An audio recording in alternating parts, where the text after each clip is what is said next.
No drinks in here. Ow.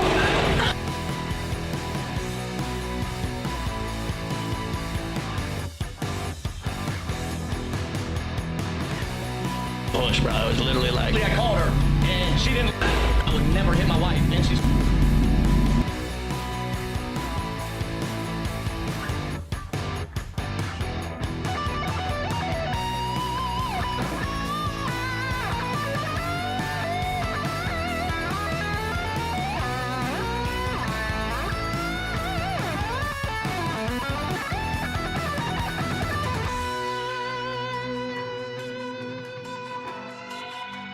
You need to have no drinks in here.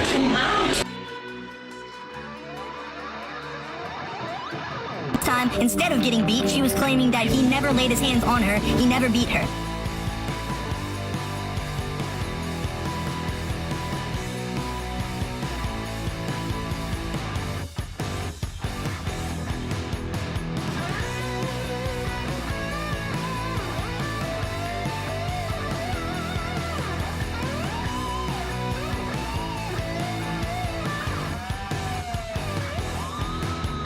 You just want to be there. That's exactly it. Or if you're in type of danger, you need a massive phase. PC that her fingers.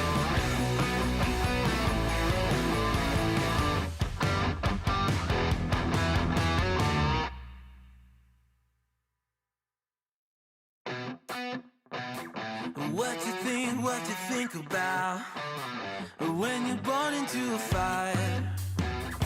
Let them burn it out. Sell them to the richest buyer. They wanna let the world decay. Have no drinks in here. Ow. It was one push, bro. It was literally like, I called her. Please help me. Turn it off. Please help me. Then you turn it off. Please help me. It's over. No. It already got this on motherboard. It's over. I gotta get off TikTok. I gotta get off. Listen up now, because we're never dropping out. Okay, take it off. Take the lid off. Chill. You need to have no drinks in here. Ow. You guys can. I don't know what to do. What's on me? You need to have no drinks in here. Ow. Take it off. Take the lid off. Chill. You need to have no drinks in here. Ow.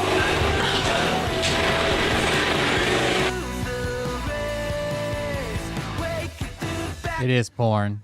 No, it's a video I'm looking for. I didn't realize I wasn't muted.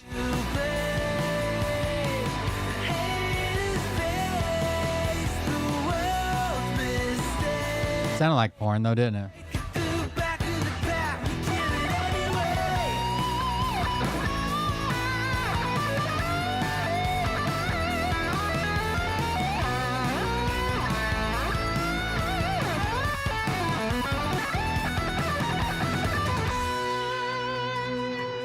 I'll show you the video in just a second.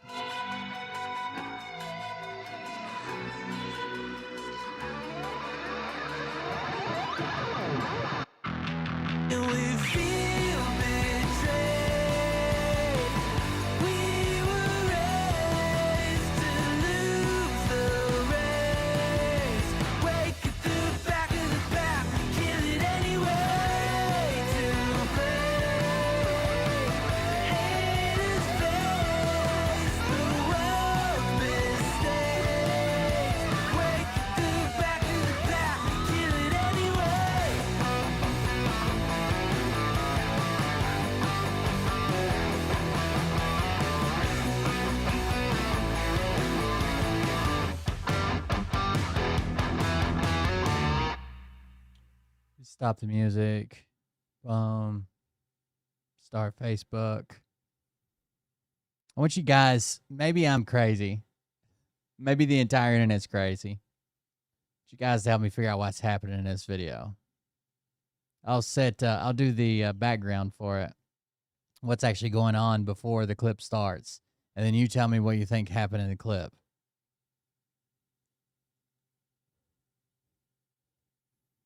There it is. Like. Switch accounts, like, share.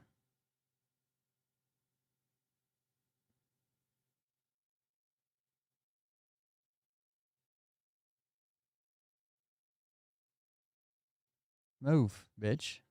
The fuck?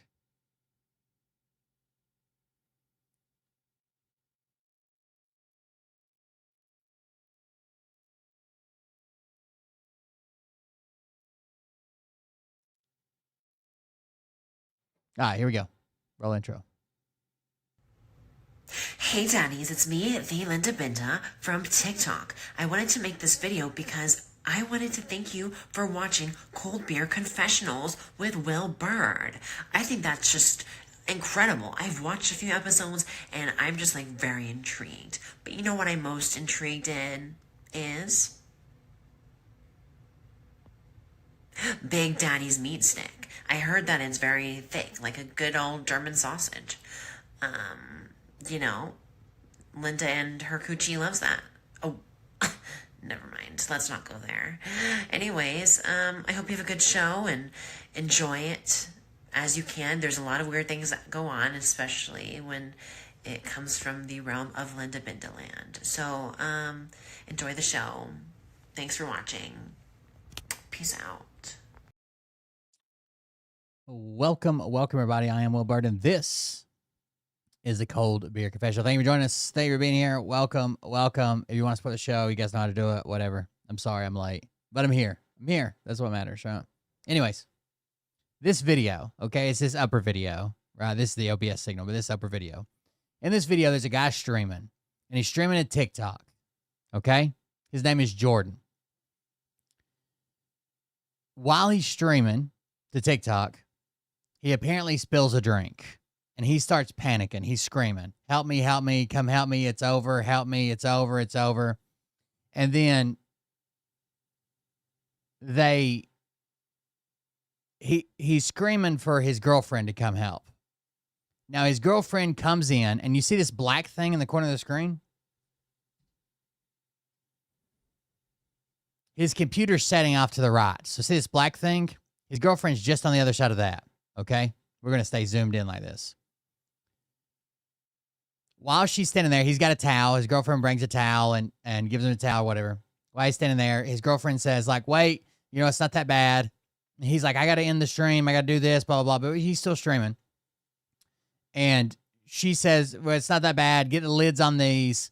Then she says, this is why you shouldn't have a drink in here without a lid on it.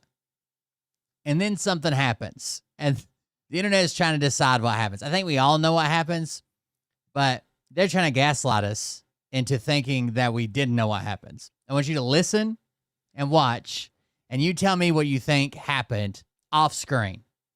Okay, it all happens off screen. Well, not all of it. You can see his arm and stuff, but you guys tell me if you think you know what happened here, okay? We got audio. We got part of it on screen, part of it off screen. Just listen. Here we go. We ready? Okay, take it off. Take the lids off. Chill. You need to have no drinks in here. Ow.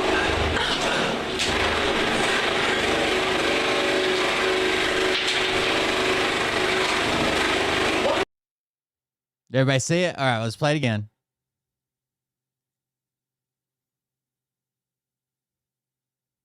So she's just off screen here. I'll tell you what his official excuse was. That he set the computer down and it was pinching her fingers. And he shoved her loose from underneath the computer so she didn't get hurt. We'll watch his excuse in a minute, but that's the gist of his excuse. Okay. There it goes again. Take the lids off. Chill. You need to have Ow. It almost even seems like that first punch goes up, dude. Ow. And she says, ow, ow, and almost it sounds like she starts to cry. Off, chill. You need to have no drinks in here. Ow. I can't tell where the first punch, where the second punch goes, but it sounds like it looks like the first punch goes up. Like as if he's been over doing something and he's punching her in the face. Okay, take these off. Take the lids off, chill. You need to have no drinks in here. Ow. Ow.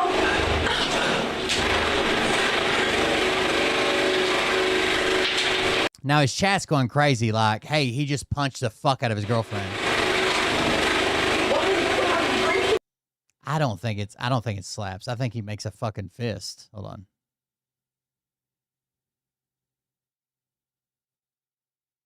We gotta slow down.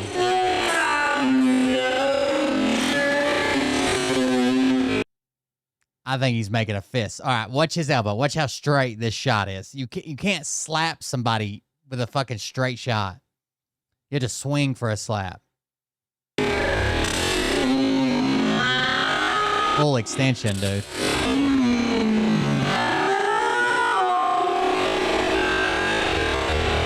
I think he punched the fuck out of her, but we'll watch the rest of the clip, then we'll go watch their excuse.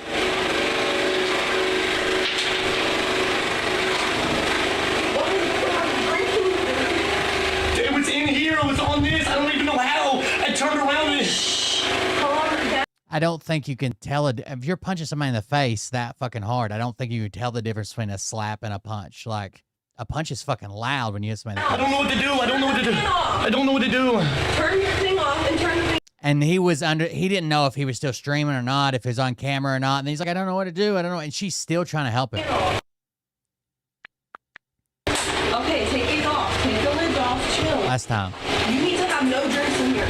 Ow. Ow. And it's sad because you can tell like she's used to it, right? She still has to keep helping this motherfucker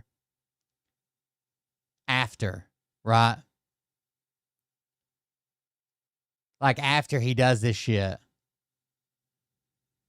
she's supposed to keep helping him.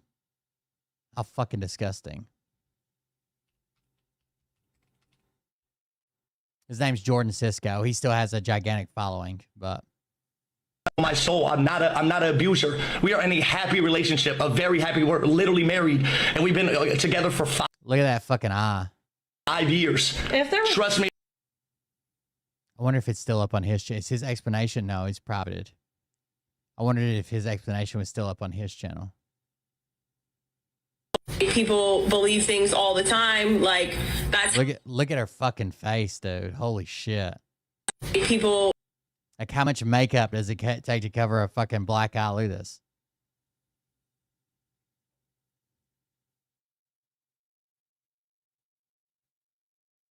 People believe things all the time, like that's how social media works, that's how AI works, like, you know, Her lips swollen, her eyes black.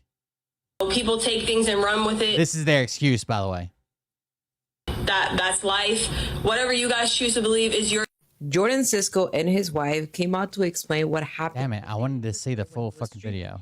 And that her fingers got, girl, you're in pain. And I don't want anybody to fucking comment on it. I just want to watch their fucking video.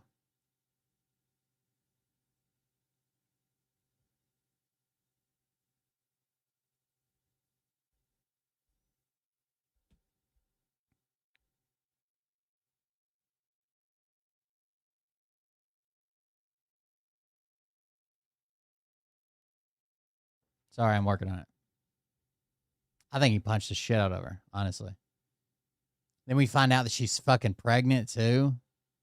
Like, that's fucking crazy. This is Jordan Cisco. He is a streamer, not because he made a girlfriend. People are watching all this PC her because of, but so many. God damn, her whole face is fucking swollen. Like, her mouth even turns down towards the end. It's so fucking swollen.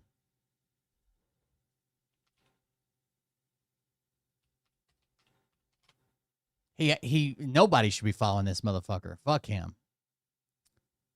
think it's in part of this. And she didn't listen, so it was one push, bro. It was literally like, I called her and she didn't listen. So basically, because she was in the shower, she couldn't hear shit. And By the way, all he was holding was a towel, but his excuse was he sat the computer down on her fingers and he had to shove her free as if she was fucking stuck on a goddamn subway track. if I ever did hit her, which is insane, I would never hit my wife, and she's pregnant. Thanks. I mean, you Yeah, I was can. gonna say, you guys can. Come in here and tell him that I never hit you ever.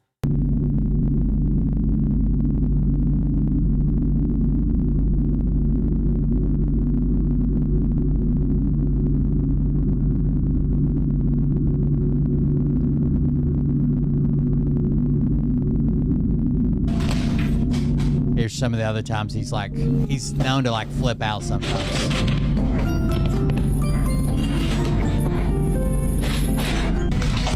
Breaks his chair, fucks his setup when he loses games and shit. You need to have no drinks in here. Ow. It was one push, bro. It was literally like. And he's like, you guys want proof? Well, the proof is I'm not an abuser. We are in a happy relationship, a very happy. We're literally married, and he's like, the proof's in the video. You guys saw it. we've been together for 5. This is Jordan Cisco. He is a streamer who has recently. So I have a quick little update on Jordan Cisco. This is what the guy first saw it from. Off camera. So I found out his wife is pregnant, which just makes this 10 times worse. I didn't think it got worse, but that in itself is even worse. Again, they had to come up with a lie so quick it doesn't even make sense. Like if he'd have been holding the computer, he could have said, "Oh, I set the computer down." He's holding a towel, wiping his hands up, and he's like, "Oh, I set the computer on her hands. I had to push her to save her." It's one push, but then we hear 2 strikes. He's responding to all this backlash, screams narcissist and screams gaslighter. And as you know, people that, get themselves involved in domestic situations, they're always the biggest narcissists and gaslighters you're going to ever see. So he's making himself look even guiltier the way he's responding. He literally had his wife get on camera and basically say that she's like not a victim and blah, blah, blah. Super unsettling, very uncomfortable watch to see that. I fucking hate this dude so much right now.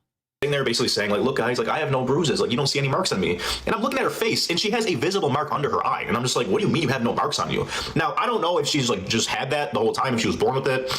It's like a pigmentation thing. I don't know.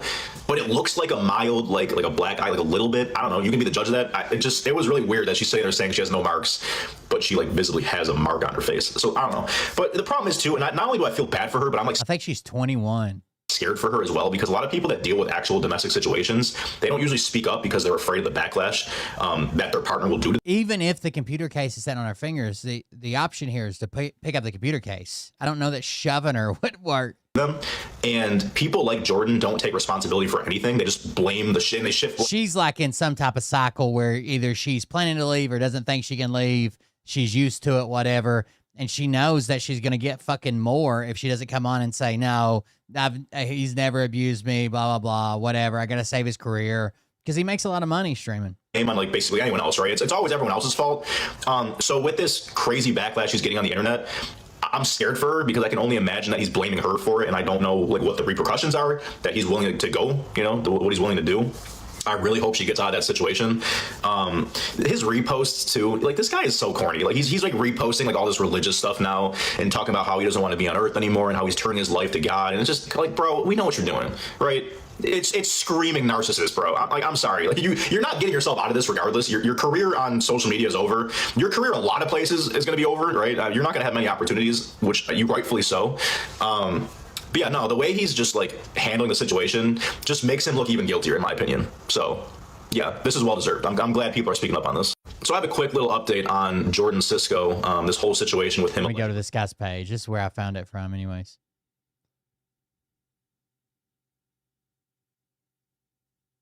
I never thought I'd be calling out a video game streamer of all people. Like I'd never have before, but what this guy did is one of the most despicable things I've ever heard in my life. So it's kind of hard for me not to talk about it. This guy's name is Jordan Cisco. He's a gaming streamer. He has like over 200,000 followers on here. I guess he's known for freaking out and crashing out all the time on the game. I could care less about that, right? But what happened is he streamed the other day, and apparently he spilled his drink on his keyboard or PC or whatever the heck happened. And you can hear his wife in the background pleading for him to calm down, get off live, all this good stuff. So what it appears that happens is Jordan Cisco walks over to his computer. It looks like he thinks he turned off his live stream, right? And then he walks out of camera view, clearly goes up to his wife, and you just hear pop, pop, 2 hits, right? And you can hear the wife make noise like in discomfort as if she got hit. Are we serious right now? This is the thing, right? If this is some type of like viral clout attempt or something where he's like faking domestic situations for views or for viral moments, I'm equally as disgusted, honestly. But it didn't seem that way. You guys can look up Jordan Cisco, right? Just look it up. If I did as a trigger warning, but look it up. You can hear it. It is the most obvious thing ever that it sounds like he hit his wife twice, right? Yeah, I watched the video. I'm appalled. Like, you know what? Like, canceling is whatever, bro. No, get this dude in jail. Like, this is not like a cancel him video. This is like an awareness to get this dude in jail, right? Because like domestic stuff, that's not funny. That's not funny at all. It's not cool. It never will be cool. I don't ever play with stuff like that. You don't ever put your hands on a woman in general, let alone your wife. Apparently, he's like supposed to have a kid or has a kid too. Like the mother of your children, you're gonna put your hands on her? Yeah, bro. You deserve everything coming for you. I never thought I'd be calling out a video game streamer of all people. Like I never have before. But what this guy did is one of the most despicable things I've ever heard. Fucking insane, dude. Can someone explain to me, please, how my video gets taken down talking about a man putting his hands on his wife, but the actual man who put his hands on his wife's account still up? Does that make any sense? No. Cool, whatever. I'm remaking the video right now because I don't care, right? So, as I was saying, I had one last major update on the Jordan Cisco situation. His personal information is out there. It's gotten leaked. So, basically what's happened is people were able to find his address, his phone number, his LLC, his family members' names, and, you know, people are going to take action, right? So, multiple people have reached out to the local police department. Multiple people have reached out to his family members. So, now everyone in the area is aware of him. Actually, you know what? Everyone on earth is aware of this guy at this point. This has gone globally viral. If you even look up his name, it pops up all over Google. So his life is over, right? You're not going to have a career on social media. No one likes you. No one respects you. You're not going to have a career outside of social media because people will see this when they look you up. So karma's already working its magic here. But the really ironic part about this whole situation is that if you're ever in a relationship or like living with someone who's willing to put their hands on you, you're no longer safe in your own home. I hope you understand that. So it's really ironic because Jordan is no longer safe in his own home either. So he can feel the pain of what millions of DV, you know, people go through, which is super unfortunate. But I'm not someone who condones leaking people's information. I'm not someone who condones like violence and doing all that stuff, but the internet doesn't care. I'm gonna tell you right now, the internet does not care. And that's clear as day, right? Because people have all his information. So my motto when it comes to Jordan is I don't feel bad for you, but I do fear for you. And I would hate to be you right now, but the crazy part is you get to experience the fear that people like you install into women every day. So good job, bro. Can someone explain to me, please, how my video gets This video is for all the ugly people on TikTok. So I don't know. I think dude fucking punched the fuck out of her. Ocala, Florida. Yeah, that's what they said. 21-year-old Ocala, Florida. And then they were talking about him. I don't know how old he is. I just happened to read that in the comments. That she's 21 years old. Wild. I don't know what else to say. He fucking hit her. He's a piece of shit. His account's private now.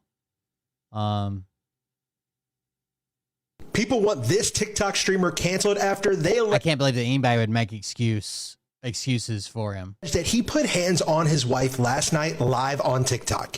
So this is Jordan Cisco. He is a Call of Duty live streamer here on TikTok. I think it may have actually gotten banned. And last night, or he's hiding it somehow. Spilled on his PC. His wife came into the room and off. Imagine being a grown ass man and you knock over a drink and you hit her. She was in the shower. Like she threw on clothes and shit to come help him. Camera, you can hear what sounded. He does look older. Hitting her. It looks like he's probably in his 30s, early 30s. Jordan rushes to end his live stream after his wife told him to turn it off. And he went live today where his wife also said that he had just dropped the computer on her fingers, and that's what happened yesterday. Now, obviously, everything happened off camera, and you can go search if you go look for his name and find the video yourself and listen and see if it really sounds like he was dropping a computer on her fingers. Now, he has turned off all of his comments on his TikTok account, and he has not been live since this apology live stream, but that hasn't stopped his supporters from still gifting him subs on Twitch during this apology live. And this is a pretty big streamer here on TikTok as well, with almost 250,000 followers. So let me know if you've seen the video, and do you think he should be canceled, or did he do nothing wrong? People want this TikTok streamer canceled after they allege that he put hands on his wife last night live on TikTok. So this is Jordan Cisco. He is a Call of Duty live streamer here on TikTok. Fucking insane, dude. Some drinks spilled on his PC. His wife came into the room and off camera.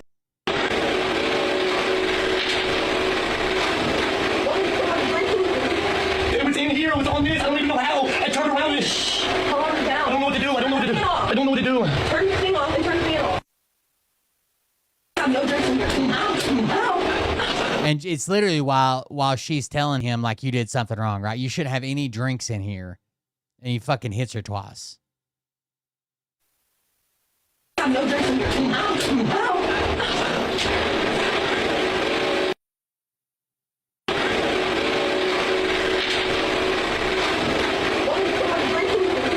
It was in here. It was on this. I don't even know how. I turned around and Calm down. I don't know what to do. I don't know what to do. I don't know what to do. Oh, did hold on. Someone else do a video?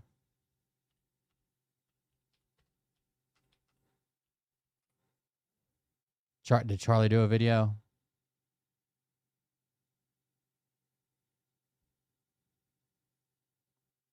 Someone said, check out Critical's video. He smoked.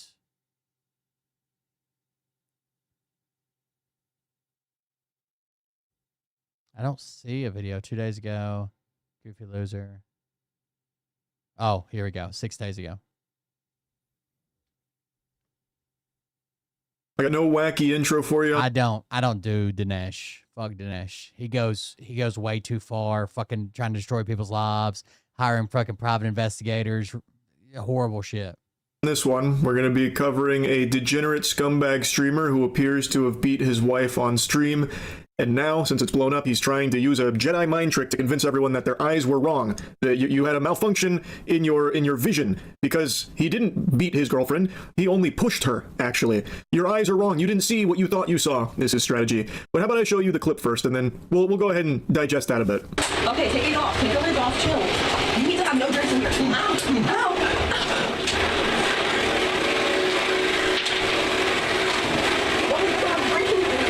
It was in here. It was on this. I don't even know how. I turned around and Calm down. I don't know what to do. I don't know what to do. I don't know what to do. Turn your thing off and turn the fan off. Yeah, it looks like he strikes his girlfriend. Who pushes someone with a closed fist? You can see on that first time he brings his arm back, he has it balled up. You can very briefly see like a frame of what looks like a closed fist. Who is pushing someone like that? And also, she responds to the very loud noise that sounds like a hit by saying ow. She says ow twice, both times after he thrusts his arm forward towards her. So if it wasn't a punch, it was a slap. Either way, he is striking his wife.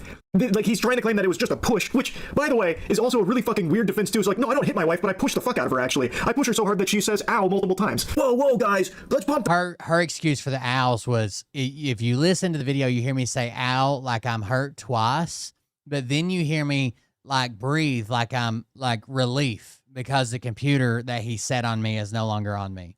Breaks, hold your horses. I don't hit my pregnant wife. That's uncivilized. I just push the fuck out of her until it hurts. I cause her physical pain through pushing, not through punching. I use a open hand palm strikes in a pushing fashion like a monk. That's what I do. And that's normal. You guys, you're blowing this way out of proportion. It's fucking disgusting, this freak.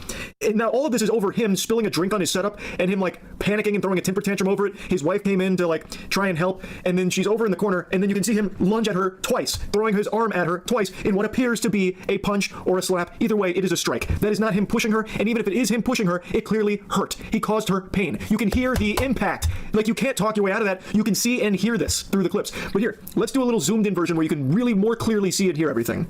Okay, take it off. Take the lid off. Chill. You need to have no drinks in here. Ow.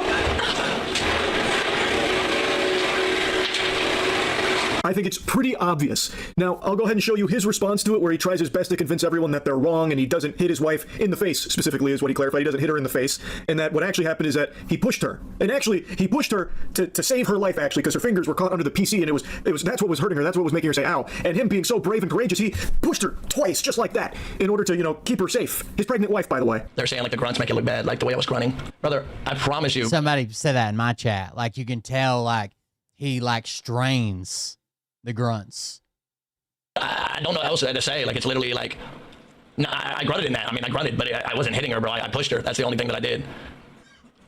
I didn't fucking hit her. I would never hit her on her face, bro. That's fucking crazy. She was not crying afterwards. What the hell, bro? She literally was like, she was not crying. She just literally said, turn the fucking thing off. Bro, what I was saying is, if I hit her, she would have been like, yo, what the fuck? Why'd you do that for? What'd you hit me for? It wasn't one push. Unless you hit her all the fucking time. She's not going to say, why did you hit me?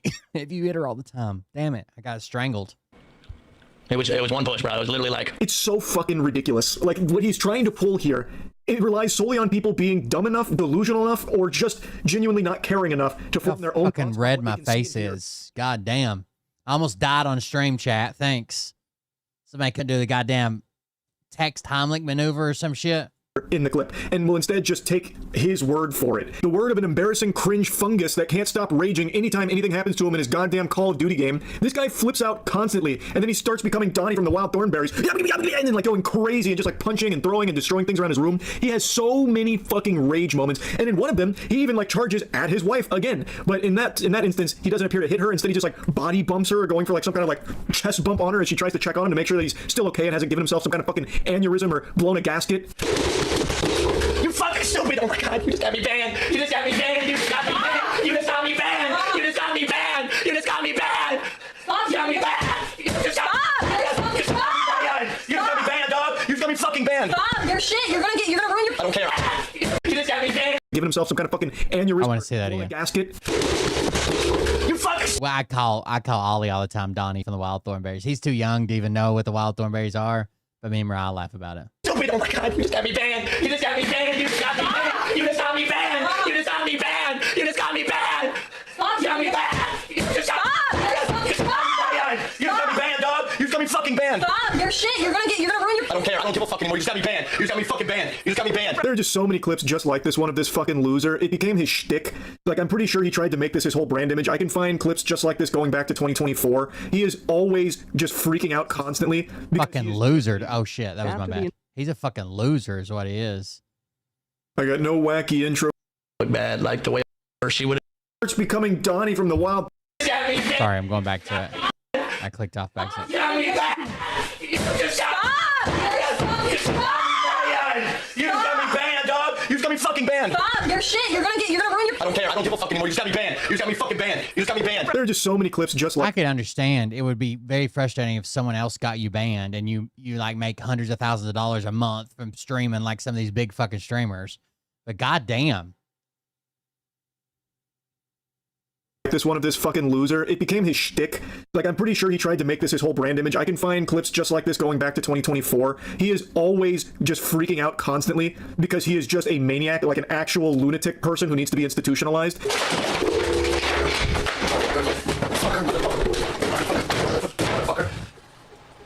Ooh, I swear to fucking God. You think I'm not? You think I'm not? I'm not? You think I'm... Man, I just spilled it. The 5 seconds I gotta clean up. Please, I'm God. I don't know where my remote went. I don't know where my remote went. Oh my God, bro. Oh my God, bro. What do I do? Chat, please help me, bro. I don't know what to do. I don't know what the fuck to do. I don't know what the fuck to do. I don't know what the fuck to do. I don't know what to do. He's literally SpongeBob with the ripped pants. This is his one joke. Yeah, not joking around about it. When he's just fucking serious about it, you know it's gonna be bad. I hesitate to call it that because he actually does just have this level of disorder where he can't control himself. He is just always having violent outbursts, but he tries to use it for his content on TikTok. Like, that's his whole image there, is he's the psychopath guy who's just always fucking angry, it seems. What a complete pathetic loser. How do you even look yourself in the mirror? The shamelessness, man. Like, how? You're just such a fucking weirdo. Now, he does seem to have made a habit out of constantly spilling his drink on his desk because he's always hitting it and freaking out. That kind of thing, always for the sake of his clips on TikTok. But in the one where he starts hitting his girlfriend, or excuse me, his pregnant wife, it seems like he didn't anticipate the drink to spill on his computer and actually cause a problem. So from what I understand, it did actually get in there and cause an issue on his PC, which is why he was freaking out even more so than usual, and then got physical with his wife. Now, to really seal the deal, Jordan Cisco here had a galaxy brain scheme of bringing his wife on stream to defend him, and trying to really showcase everything that happened, you know, giving his side of things to make sure everyone understands the truth of the situation.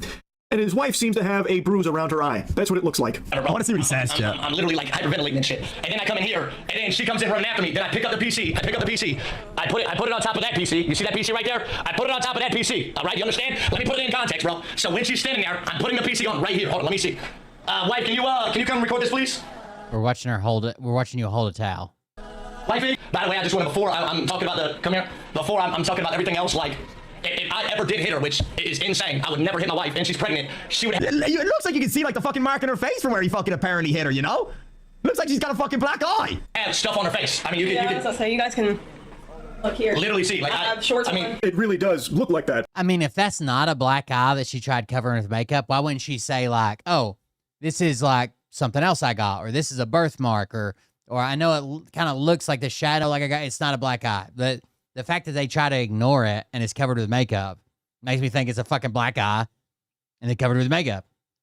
And his explanation here of, I was stacking the PC on the other PC like Lincoln logs. You see, that's what was happening here. And then my wife came in and I needed help, and then her fingers got caught under there, so I had to start pushing her, in order to protect her. And she was saying, ow, like it was hurting her because her fingers are under the PC and it's really heavy. It's like tungsten. It's like tungsten block. Very dense. Fucking 10,000 pounds on her fingers. I had to start just striking at her face to push her off of there. And I basically, with the cord attached, I was trying to pick up this PC like this, Jack, and I was putting it on this PC. You understand? On this PC that I just had. Nobody saw anything. Like, it was insane. This. Laid it flat like this. Then it got on her fingers. You saw it. It was in the corner of the screen. By the way, nobody saw anything. Like, it was insane. The man saw me use one arm motion and thought I hit her. Like, it's insane. Listen to a story time. I'll show you the clip. Hold on. She had her fingers right here. And she literally, that's when she was like, she couldn't get it on the PC. So I pushed her, and she literally was saying ow because of the fucking shit was on her fingers. It was literally on her fingers. This like, that wouldn't save her fingers, bro. Like, how hard would you have to, if it's on her fingers so bad that it's hurting her hands and she's saying ow, how hard are you gonna have to fuck it? You'd have to shove her through that goddamn door.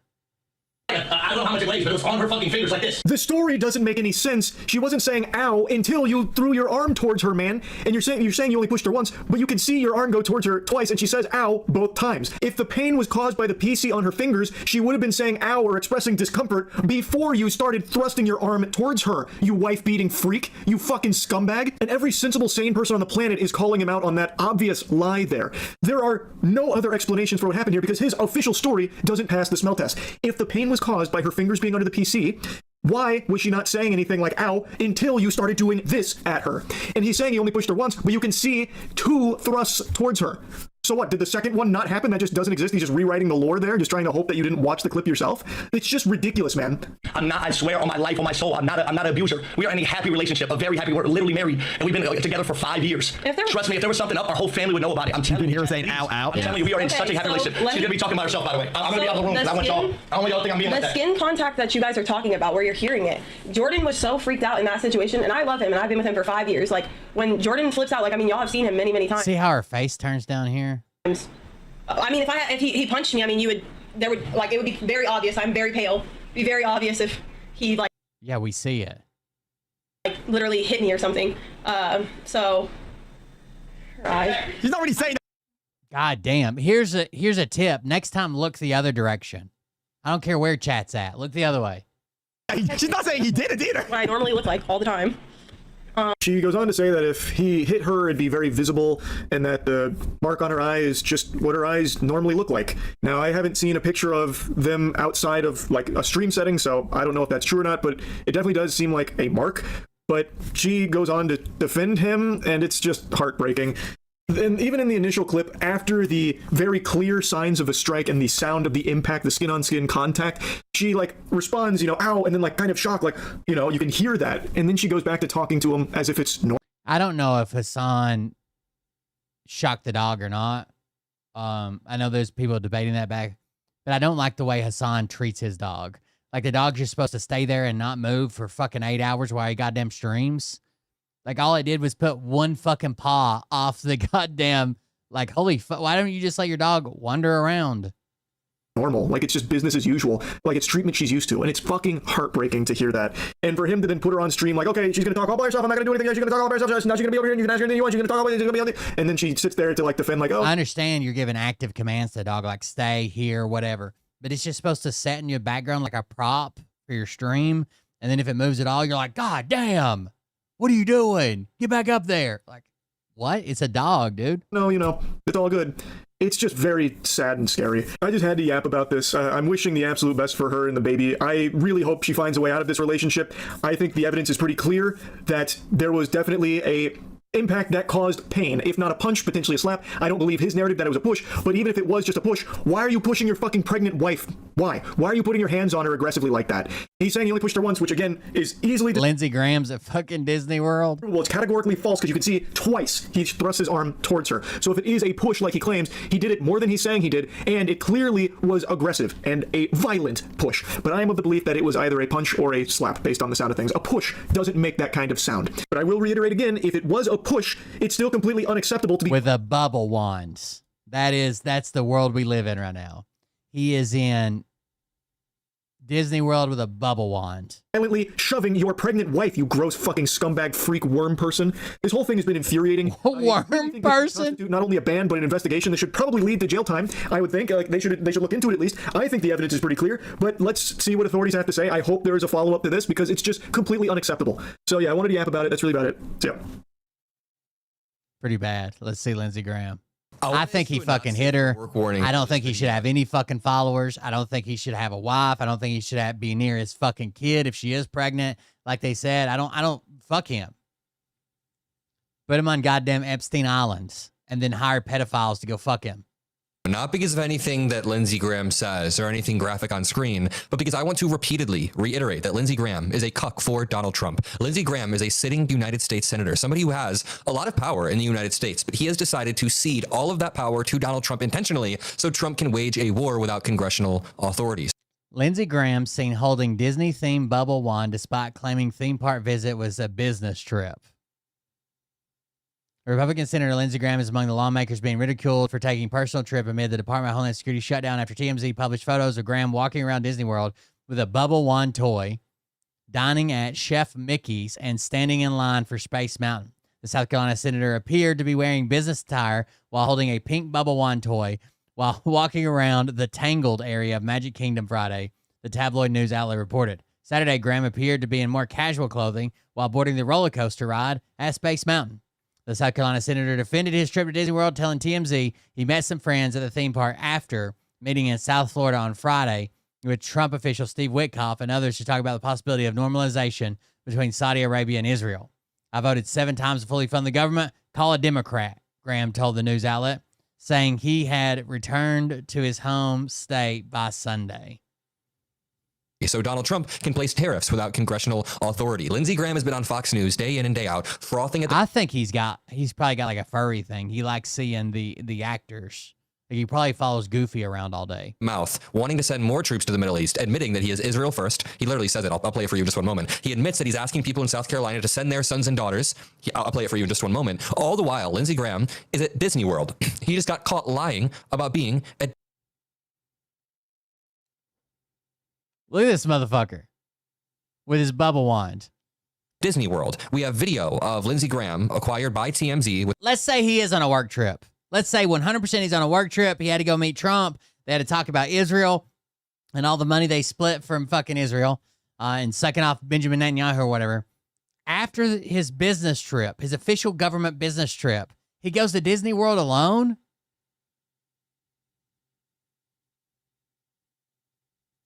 With the good old trusty TMZ watermark of him at Disney World. Listen, the rule here is not that like no politician can go to Disneyland. That's not what I'm saying. AOC can go to Disneyland. That would be fine. Like Bernie Sanders at Disney World would be okay. He has a family, right? But Lindsey Graham is asking people to send their sons and daughters to war overseas, as I'll show you in just one moment. He is mortgaging my generation's future with another endless war, and then he has the goal to take time off of the Senate and fly to Disney World. The more Matt Walsh, Tucker Carlson, Alex Jones, they all called him out for being at Disney World as well. Part, in my opinion, is that he left his position as a senator to go to Disney World before even funding TSA. I mean, the Senate did do their job, to be fair. The Senate kind of did their job, but he dipped knowing that the House would likely shoot it down. Republicans do not care about the American people. Tucker Carlson said, what was his quote? Israel first, Disney World second. Republicans will get busted going to Disney World, and there's more to the story that we're going to break down. Make sure you drop a like. Make sure you subscribe to the Adam Mockler feed. We are a Gen Z built independent media company. We have, young Gen Z editors. We have Gen Z people working the research, working our Substack, helping us debate, send out emails. Every single day we are building to make this country better. So subscribe to help us get to 2 million followers. And I guess I just want to say, it's sickening watching people like Lindsey Graham, people like Donald Trump, other neocon boomers mortgaging off my generation's future. And whenever I say that, I get a lot of emails that say like, Adam, I'm a boomer and I'm not bad. And I just want to clarify, I'm not saying all boomers. I'm not saying any generation. I'm not trying to generalize at all. I'm saying specifically the neocon boomers like Lindsey Graham and Donald Trump, who are adding hundreds of billions to trillions of more onto our debt with more endless wars. The last Middle Eastern wars in the middle 2000s lasted 20 years and added $8 trillion to our debt. We now pay $1 trillion per year just on the interest of our debt. It is disgusting. It is despicable. And Lindsey Graham is out there on Fox News admitting that he's, quote, coming back to South Carolina, asking people to send their sons and daughters. That's what he says in this clip. Up to our allies, step up, get our air bases out of Spain. They're not reliable. Move all those those airplanes to a country that would let us use them when we're threatened by a regime like Iran. To our friends in Spain, man, you've lost your way. I don't want to do business with you anymore. I want our air bases out of Spain into a country that will let us use them. To our Arab friends, I've tried to help you construct a new Mideast. You need to up your game here. I can't go to South Carolina and say we're fighting and you won't publicly fight. What you're doing behind the scenes, that has to stop. The double dealing of the Arab world when it comes to this stuff needs to end. I go back to South Carolina, I'm asking them to send their sons and daughters over to the Mideast. He says, I go back to South Carolina, I'm asking them to send their sons and daughters over to the Mideast. World when it comes to this stuff needs to end. I go back to South Carolina, I'm asking them to send their sons and daughters over to the Mideast. What I want you to do in the Mideast, our friends in Saudi Arabia and other places, step forward and say, this is my fight too. I join America. I'm publicly involved in bringing this regime down. Dude, this guy is a straight up warmonger. This guy wants all the countries to join a war that we unilaterally started. This with a bubble wand in his home state of South Carolina. This is him in 2023 at a rally getting booed in his home state.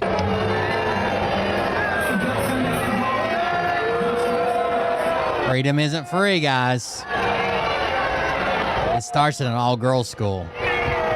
You can hear the audible boos because, believe it or not, even though Republicans online can be quite nasty, and these Republican commentators are kind of shitty people, and Lindsey Graham is an awful person, the average person at this rally on screen right here also doesn't want their taxpayers used and abused by people like Lindsey Graham right here while he's at Disney World just chilling the hell out talking about The Little Mermaid. I know that we have a lot of differences with the MAGA folks about who we elect and who we vote for and our views on Donald Trump, but at the end of the day, we really don't have that many differences. I've been to 50 different Trump rallies. Trust me, they're on my channel recorded, and I found that many of the Trump supporters are just like my liberal aunt or uncle who have been misguided and grew up in like Tennessee instead of Indiana, or Indiana actually, and just consumed a different type of media. And it's just, I know that a lot of these people can be nasty online, but even at the end of the day, Trump supporters don't want their money used on endless wars. They don't want their taxpayer dollars abused on endless wars, so they boo Lindsey Graham. All right, thank you. Thank you all very much. It's actually one of the most brutal videos out there. It's 6 minutes of pure booing Lindsey Graham because he's saying stuff like this. He says, next 2 weeks, we're going to blow the hell out of these people. Listen to Lindsey Graham. And we're going to win. Israel and the United States, you just wait to see what comes in the next 2 weeks. The next 2 weeks meaning what?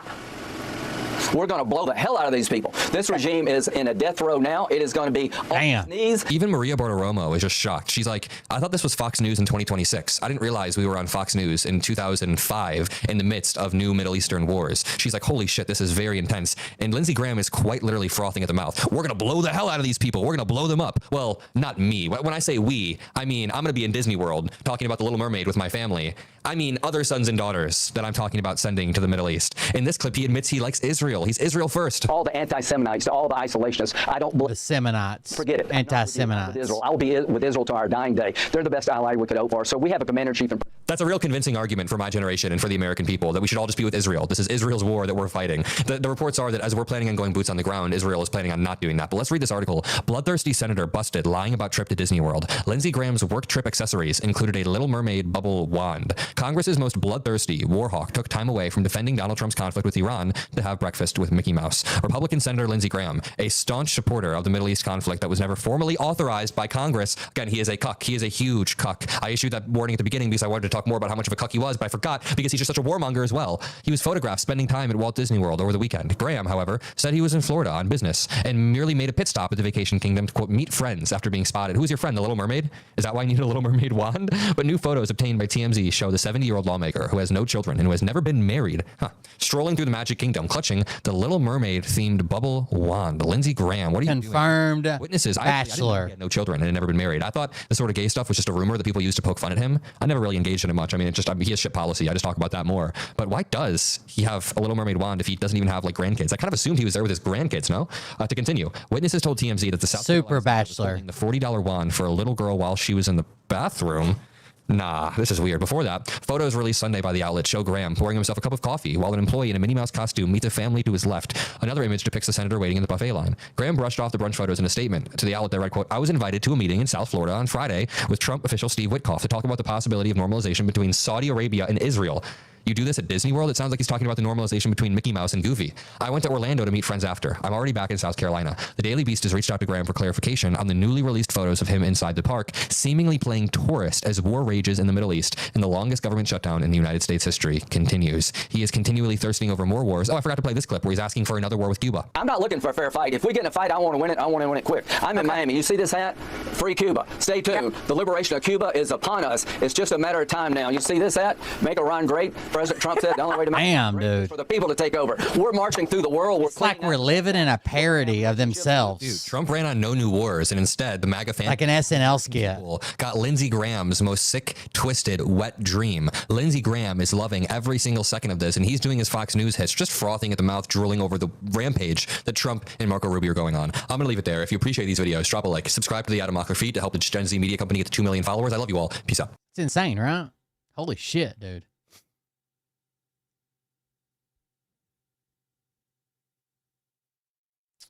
I wanted to see this. You guys know the prediction markets. It says Kaushi has been criminally indicted. I did not know this. A loophole worth billions is about to be tested in court. On March 17th, the state of Arizona filed criminal charges against the online prediction market Kaushi. These prediction markets are the people that are betting with insider information from Trump as well.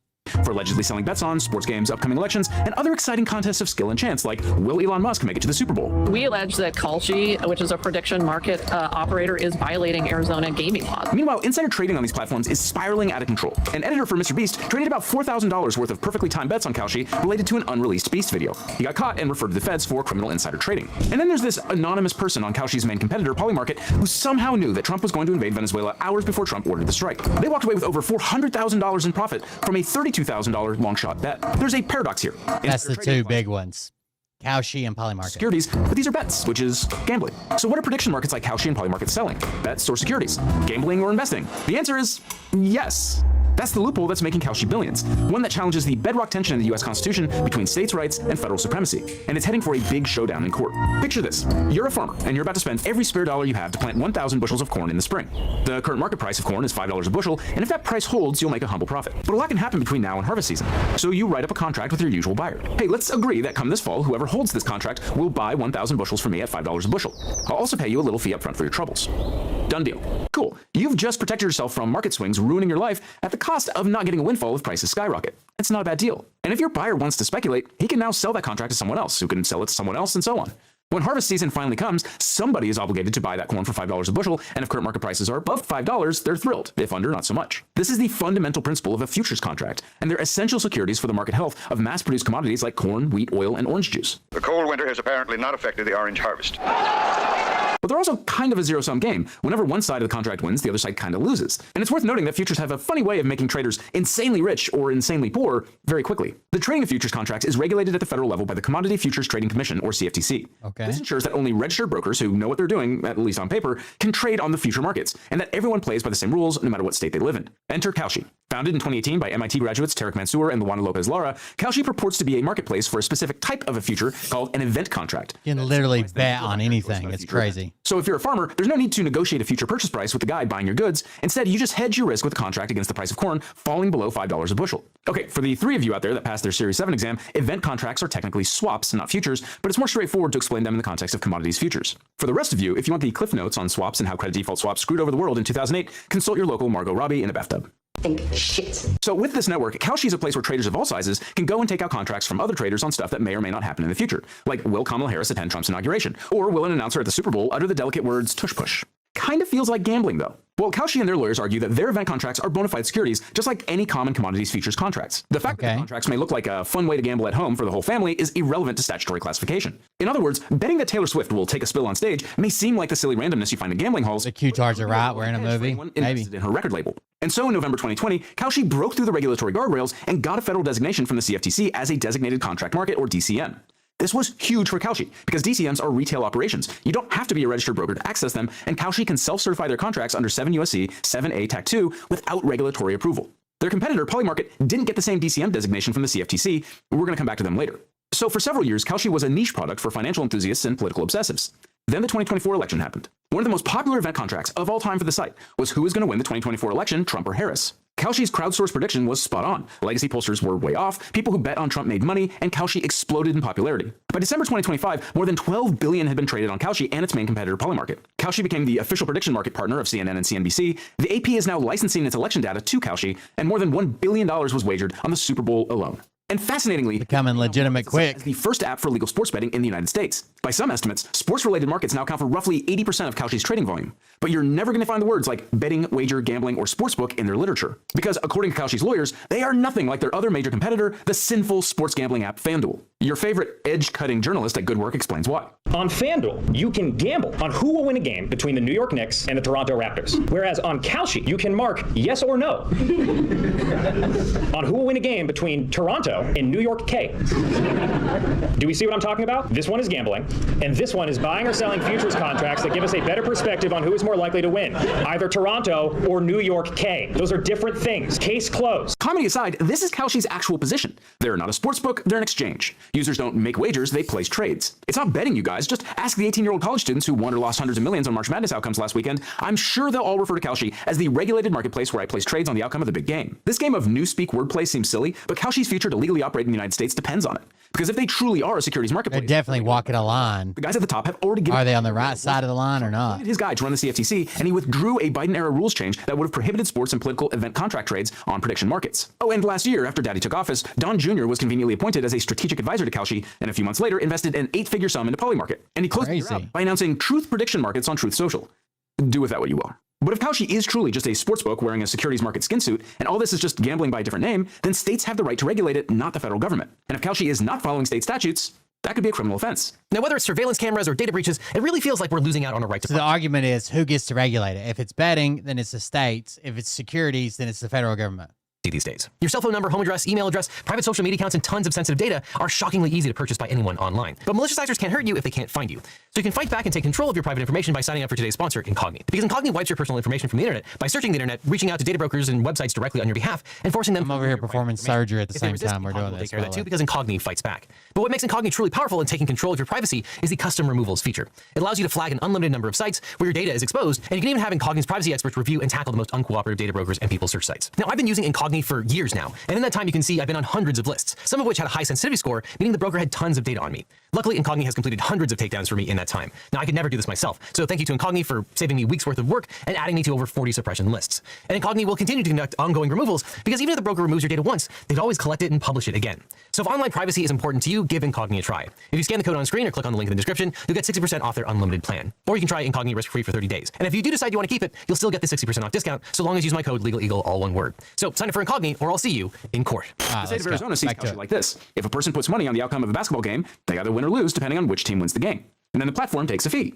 Arizona's top cop said, yeah, no, this is just gambling with extra steps. And since any company taking sports bets has to have a state license, Kalshi broke state law. This legal action didn't come out of nowhere. For the past few years, Kalshi has been on a litigation warpath, filing preemptive lawsuits against states like Arizona, Utah, and Iowa, demanding that federal judges block these states from enforcing their gambling laws, even though nothing was blocking Kalshi from selling their event contracts in these states at the time. We went through all the filings we could find, but there are likely more. Pause now if you want to read them. This is a Cobra Kai litigation strategy. Strike first, strike hard, no mercy. Or you could just call it a dick move. Arizona's criminal charges were essentially a counter-escalation. Arizona's criminal filing looks simple at first. Kalshi allegedly took bets from Arizona users between December 2025 and March 2026 without a state license and without registering as a foreign LLC. The actual transactions are tiny. A $30 NFL wager, a series of $1 college basketball bets, a $1 prop bet on whether Elon Musk would attend the Super Bowl, small parlays, and a handful of political wagers. But the important thing is not the dollar amounts, it's that Arizona is charging two legally distinct categories of conduct. First, there are the ordinary betting and wagering counts. These are the sports and other non-election markets. Arizona's theory is straightforward. Kalshi was taking wagers in Arizona without the kind of state authorization Arizona gambling laws require. That makes these 16 counts at their core a regulatory dispute. Kalshi's response is exactly what you'd expect. These are not wagers, they're federally regulated event contracts traded on a federally designated contract market or DCM. This sets up a classic preemption fight. Under the Supremacy Clause of the Constitution, federal law overrules or preempts state law in three main ways. When Congress expressly says so, when federal regulation is so comprehensive that it is said to occupy the field, or when state law conflicts with federal law. The Supreme Court has articulated these principles in cases like Arizona v. United States and Hines v. Davidowitz. We also may have fought a civil war over it when people who wanted to keep owning people took issue with just the fear of federal preemption. But the courts have also emphasized that courts should be cautious about finding preemption in areas traditionally regulated by the states. The tension between the need for a uniform federal system and the presumption that states retain their historic police powers is exactly what this case is about. But that entire preemption framework assumes we're dealing with ordinary gambling regulation. Arizona's complaint goes further. It includes election wagering counts tied to bets in the 2028 presidential race, Arizona's 2026 gubernatorial election, and the Republican primary and the Secretary of State race. I check these all the time when we're talking about whether something will happen or politics or whatever. I usually have them up in the background and see what people are betting on, what the public thinks, or at least the betting public thinks. And these counts operate differently. Here, Arizona isn't arguing Kalshi failed to get licensed. It's arguing licensing is irrelevant. Under Arizona law, election wagering isn't regulated, it's banned. And that distinction matters because Kalshi's best defense is preemption. They've tried this numerous times on their Cobra Kai courtroom tour to varying degrees of success. Again, pause if you want to read it. But election wagering is a little harder to fit into that frame. Arizona's election betting prohibition is not a licensing rule. It's written like a substantive ban tied to the integrity of elections themselves. So even if Kalshi can plausibly argue that Arizona cannot treat federally regulated sports event contracts as illegal gambling, that does not automatically answer whether Arizona can ban wagers on its own elections. So the charging document is not just one big is Kalshi gambling case, it's really two cases nested together. One about who regulates sports-style event contracts, and the other about whether a state can forbid election betting even on a federally regulated platform. To see why, you have to look more closely at Arizona's election wagering law. It states, quote, "A person who knowingly makes, offers, or accepts a bet or wager upon any contingency whatever arising out of such election is guilty of a Class 2 misdemeanor." In substance, it makes it unlawful for any person to knowingly engage in, accept, or facilitate bets on the outcome of any elections, federal, state, or local. There is no licensing pathway, no exception for registered operators, and no carve-out for financial instruments or prediction markets. This isn't some Johnny-come-lately statute meant to hurt Trump and his allies. Arizona has had laws along these lines since statehood. Laws banning betting on elections have deep roots in American legal history dating back to the 19th and early 20th centuries when states moved to curb practices that were seen as corrupting or distorting democratic processes. Arizona's version was part of a broader effort to insulate elections from outside influence. Where the statute lives reinforces that point. It sits in Title 16, which is Arizona's election code. That signals that the state does not view election wagering as just another form of gambling subject to licensing and oversight. Instead, it treats it as conduct that threatens the legitimacy of elections themselves. In other words, Arizona says you cannot turn elections into a betting market at all. And Arizona's argument has strong constitutional support. The Constitution gives states the power to regulate the time, place, and manner of elections. Courts have traditionally treated election law as a core area of state sovereignty. As of this recording, the Supreme Court is hearing oral arguments for the case Watson v. Republican National Committee. It seems likely that the conservative majority will rule that mail-in ballots are invalid unless received by Election Day. Meanwhile, Donald Trump is pounding the bully pulpit for Congress to pass the SAVE Act, which would effectively federalize elections. It'll guarantee the midterms. It'll guarantee the midterms. If you don't get it, big trouble. The consequences of federal preemption of state law to ban gambling on elections is unclear, but it demonstrates a willingness of the judiciary and legislative branch to encroach on what has traditionally been seen as state sovereignty. This is all music to Kalshi's ears. Arizona law defines gambling as risking anything of value on a future uncertain event for the opportunity to benefit from games of chance or skill. But it also carves out an exception for legitimate financial transactions like commodities trading. Kalshi is built to live inside that exception. Their defense is straightforward. Arizona is mistaking this as a classification problem when it's actually a characterization problem. Without the carve-out, the statute gobbles up futures trading. The statute's bona fide transactions aren't unique from wagers. Arizona thus runs into the supremacy clause because they're calling what I'm sure they have Trump being impeached as one of their options. Kalshi does porn, and Kalshi is calling it art. Currently, there's no categorical difference between wager and event contracts. So it doesn't matter if Arizona thinks betting on horses and college hoops is different from betting on local and national elections. Kalshi is going to argue that allowing states to regulate event contracts would fracture a nationally regulated market, creating exactly the kind of patchwork markets the Commodity Exchange Act and the CFTC. Will Trump be impeached? Yes.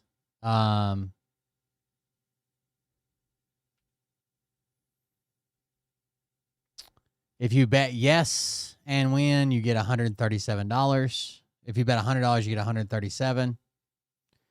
If you bet no and win, bet $100, you get $300. It's a 32% chance of no and a 73% chance of yes. That's for before January of 2028. So before January 1st of 2028, there's a 73% chance he'll get impeached. Are meant to prevent. Big Daddy federalism says you can't, and even if you could, you shouldn't. The election wagering counts are a harder nut to crack, but Kalshi's argument does not just disappear. Here, Kalshi would still argue preemption, but with a different emphasis. Arizona can't criminalize transactions that happen on a federally regulated exchange simply because of the subject matter of the contract. Under the Trump administration, the CFTC permits markets tied to political outcomes, and so a state cannot override that determination by declaring those same contracts illegal within its borders. This is the third part of the Supremacy Clause preempting state law. The Constitution says that Washington automatically wins every game of rock, paper federalism with the states.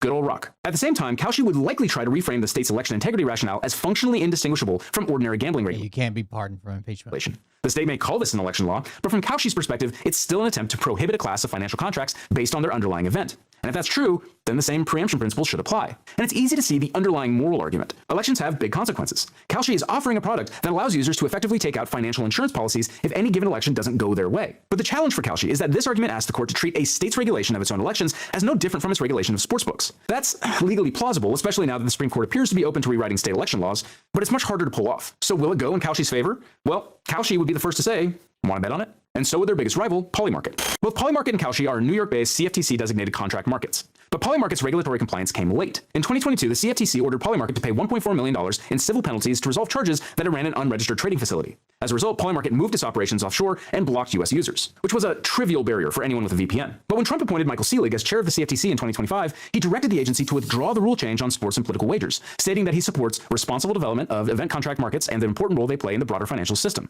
Polymarket received a no-action letter from the CFTC, came steaming back into the U.S. prediction market game, all while securing an undisclosed 8-figure investment from Don Jr., because corruption is just a game. If you find all this alarming for reasons beyond the corruption on display, but can't quite put your finger on why, I can help. Anonymous betting on political outcomes creates tremendous potential for wrongdoing. The day before the United States launched military strikes on Iran, more than 150 accounts on Polymarket placed $855,000 in bets correctly predicting the attack. At least 16 of those accounts made over $100,000. While this doesn't rule out dumb blind luck, the timing and volume of trades is extraordinarily suspicious. In a less geopolitically consequential example, one of Mr. Beast's editors... Yeah, they're insider trading. Like, obviously. ...was recently caught trading on Kalshi with information not available to the public regarding some of Jimmy's unaired videos. He was fired, outed by Kalshi, and Kalshi ultimately turned over the data they had on his trades to the DOJ for criminal investigation. Kalshi did this voluntarily because they can, and presumably it makes them look good on the gram. But Polymarket can't, at least not if the trades were made in Bitcoin. This is the competitive edge that Polymarket has over Kalshi, and why both are valued around $20 billion. Polymarket allows transactions in cryptocurrencies. This added layer of pseudo-anonymity further incentivizes no-holds-barred insider trading because it protects it. We may never know who made those bets about the time and place of the strikes against Iran. Given the current administration's open love for all things crypto, it's doubtful that any meaningful safeguards will be put in place. And over on Twitter, Trump's new CFTC chair, Michael Selig, made the government's attitudes about the Arizona case against Kalshi clear. Quote, "This is a jurisdictional dispute and entirely inappropriate as a criminal prosecution. The CFTC is watching this closely and evaluating its options." Selig is currently the only sitting CFTC commissioner, also unlikely to change anytime soon. Polymarket's somewhat clumsy yet ostentatious entry into the U.S. market doesn't mean it's avoided state scrutiny altogether. In January, the Nevada Gaming Control Board filed a civil enforcement action against Polymarket, asking for an injunction to cease its unlicensed wagering. More state suits are likely, but key to these disputes is the fact that the federal government's hands-off approach leaves states with the task of mitigating harms related to gambling and corruption. Which brings us full circle, the problem of what happens when the federal government doesn't just ignore a loophole that allows for loosely regulated markets like Kalshi and Polymarket, but actively champions their exclusive power to set the rules to whatever they want, regardless of state law. The federal government almost always wins the game of rock, paper federalism, no matter how much damage it does to the states. You can bet on that. But you probably shouldn't. Now, all this highlights why it's so important to get a great lawyer when you're dealing with your own case. Now, after I started this channel, every week I get hundreds of comments and emails from viewers who are dealing with legal problems. They'd ask, can you help me find a lawyer? How do I know if this attorney is any good? And there's a massive gap in our justice system. It's that people don't know how to find the right lawyer for their... Listen, let's go over here. I mean, I don't know. I don't really have a positive or negative feeling towards them being a platform. It's the insider trading that somebody's got to take care of, especially that the presidential administration is fucking doing it. That's insane, dude.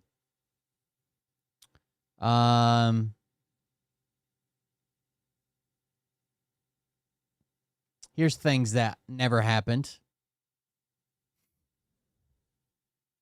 I was going through TSA the other day, Maria, and a patriotic, wonderful TSA supervisory officer stopped me, and she told me that she had missed her second paycheck. And I said, I'm so sorry. That's so wrong that you missed your second paycheck. And she said, why are you apologizing? Oh, yeah, you voted for my paycheck. You voted repeatedly. Republicans have voted repeatedly for a paycheck. It's the Democrats who need to apologize to me. Wow, so they know that. And she knew that, and she said, and I want you to tell the Democrats something else for those of us in TSA. We support ICE. ICE is our sister agency. We have the same mission. Our mission is Homeland Security. Tell them to do their job and not only fund our paychecks, but fund ICE. Well, that's a very nice story. Thank you for sharing that. And then I got on my unicorn and flew away. Does anybody think this happened? He was going through TSA, and a TSA supervisor pulled him over to the side to tell him they didn't receive a paycheck, but it's not your fault. It's the Democrats. So tell the Democrat. Listen. TSA the other day, Maria, and a patriotic, wonderful TSA supervisory officer stopped me, and she told me that she had missed her second paycheck. And I said, I'm so sorry. That's so wrong that you missed your second paycheck. And she said, why are you apologizing? You voted for my paycheck. You voted repeatedly. Republicans have voted repeatedly for a paycheck. It's the Democrats who need to apologize to me. Wow, so they know that. And she knew that, and she said, and I want you to tell the Democrats something else for those of us in TSA. We support ICE. ICE is our sister agency. We have the same mission. Our mission is Homeland Security. Tell them to do their job and not only fund our paychecks, but fund ICE. Well, that's a very nice story. Thank you for sharing that. And then I got on my unicorn and flew away. I was going through TSA the insane. I think people probably want to learn about you, and that was never what happened. Give you the opportunity to do. Well, no, I think that's totally fair, and that's I applaud you for that. But not one question about looks maxing? There's been so many questions about looks maxing. I probably asked you about looks maxing like 40 times. I just don't know the specific science. I'm not in the community. Okay. Well, I mean, like, if you were to ask about like something in regards to hair loss, like, there's really nothing. Yeah, sure, hair loss. You see what I mean? Telling me what to, you're trying to get telling me you what to ask. So when you wake up every single morning and you take a look in the mirror, you're 100% satisfied with every single thing. Is that what you're telling me? Yeah, more or less. Okay, dude. All right. Clive's a piece of shit, but I guess that's just, if you want to be completely disingenuous, that's fine with me. I guess there's just no point to continue. All right. Thank you for your time. Thank you. All right. Go. Yep. All right, what thanks, guys. No worries. I was trying to get. I think people probably want to learn about you, and that was what I was trying to give you the opportunity to do. Well, I know. I think that's totally fair, and that's I applaud you for that. Clive's the guy that claims he breaks bone in his face and shit to make himself looks max. Not one, question about looks maxing? There's been so many questions about looks maxing. I probably asked you about looks maxing like 40 times. I just don't know the specific science. I'm not in the community. Okay. Well, I mean, like, if you were to ask about like something in regards to hair loss, like, there's really nothing. Yeah, sure, hair loss. You see what I mean? Telling me what to, you're trying to get telling me you what to ask. So when you wake up every single morning and you take a look in the mirror, you're 100% satisfied with every single thing. Is that what you're telling me? Yeah, more or less. Okay, dude. All right. Well, I guess that's just, if you want to be completely disingenuous, that's fine with me. I guess there's just no point to continue. So because Andrew said he's fine with his looks, he's like, well, then the interview can just be over. Yeah. All right. Thank you for your time. Thank you. All right. Go. Yep. All right. Thanks, guys. No worries. Yeah, no, everything's fine. We're all good. Yeah. Who's this homosexual makeup artist? We're all good. Yeah. I think people. Yo, Clav, is everything okay? Yeah, no, everything's fine. We're all good. Yeah. I think people probably want to learn about you, and that was what I was trying to give you the opportunity to do. Well, I know. I think that's totally fair, and that's I applaud you for that. But not one, question about looks maxing. There's been so many questions about. I think wasn't Clav arrested recently, or was that just a bunch of internet rumors?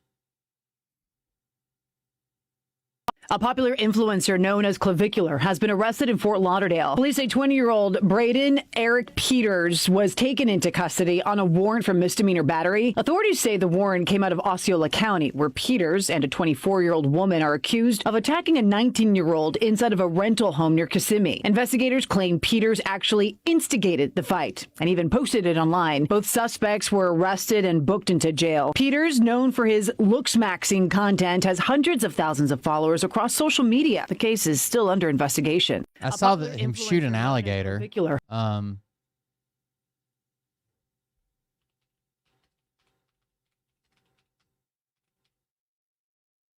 You got to be careful. These people fucking make up videos and stories about them being arrested and assault and this, that, and the other. They just make that shit up to just get more attention. Streamer. He's on a fan boat, just unloading an alligator in the water.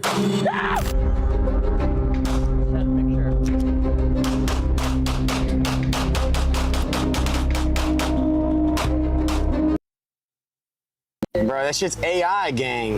Oh my God, these fucking liberals are so. For mag dumping on an alligator in the Everglades. Bro, that shit's AI, gang.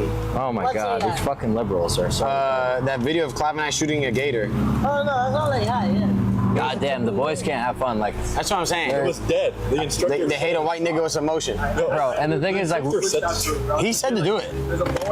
Anyone would do that off camera. I asked him. camera. He said yes. Yeah. Anyone would do that off camera. Anyone would do that off camera too. Like you're telling me you wouldn't do that? Bro, that shit. Wait. What's the... Oh, there's a kick cam clip? Of course there is. What is this right here? How do you get arrested, though?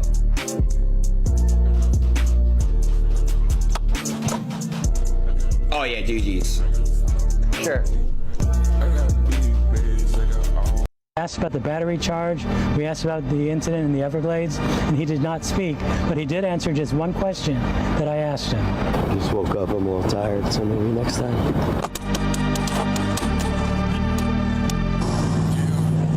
Asked about the battery charge. All right, guys. I got a story to read you. Gen X actually sent this to me from Phil's chat, and then we'll wrap it up for the night. I don't know. I'm not feeling great. This is from Phil's chat. Are we ready?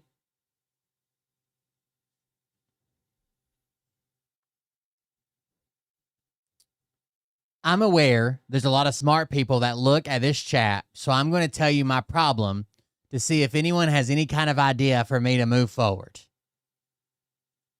For a year, I was involved in a romance scam. A year. I thought the guy was the true love of my life. Never met. Well, turns out he loved me, but he loved my money more. He got it all. A lot of money. I even traded 510 ounces of silver.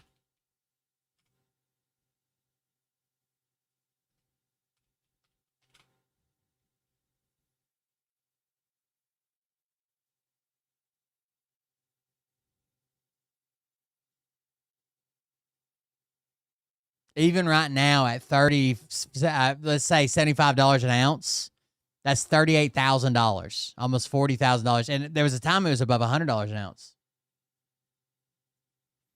I even traded 510 ounces of silver in to pay for this so-called package he was trying to get delivered to me that had all kinds of money, gold, and diamonds in the package.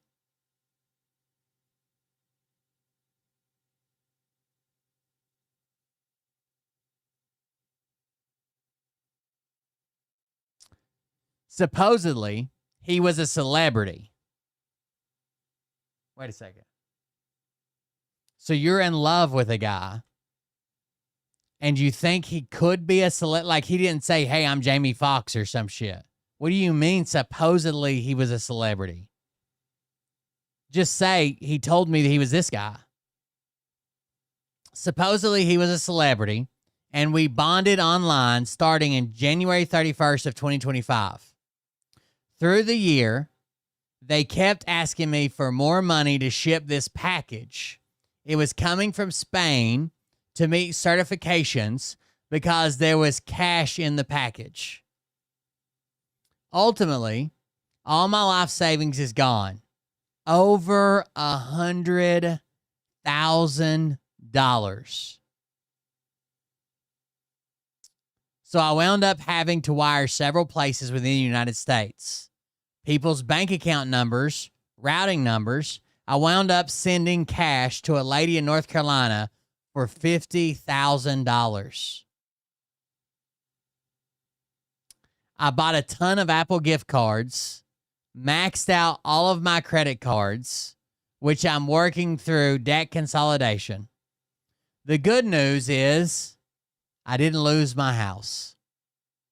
And I have quite a bit of equity in my home, so I'm not living out of my car right now. No fucking way.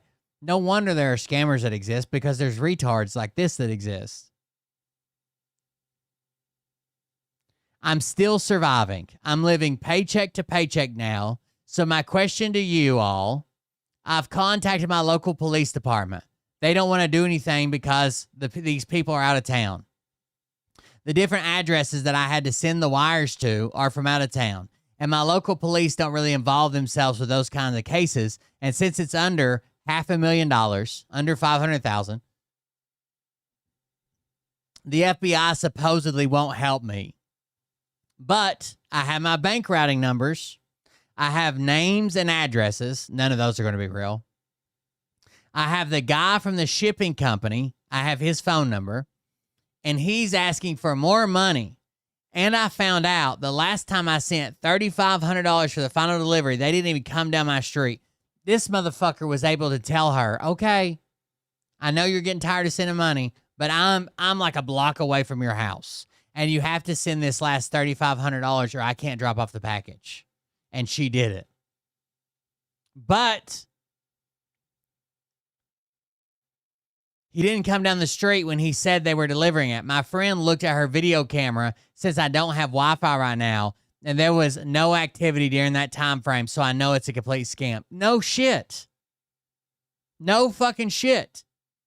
When you gave $3,500 for the last final no more delivery fee and you didn't receive a package, no fucking shit it was a scam. I don't think you needed to check the cameras. Oh, well, maybe they put it at the back door instead of the front door. Maybe they left it at my neighbor's house. You paid $100,000 to get a package from Spain full of money and diamonds shipped to you from a celebrity who couldn't ship it to anybody else in the world besides you.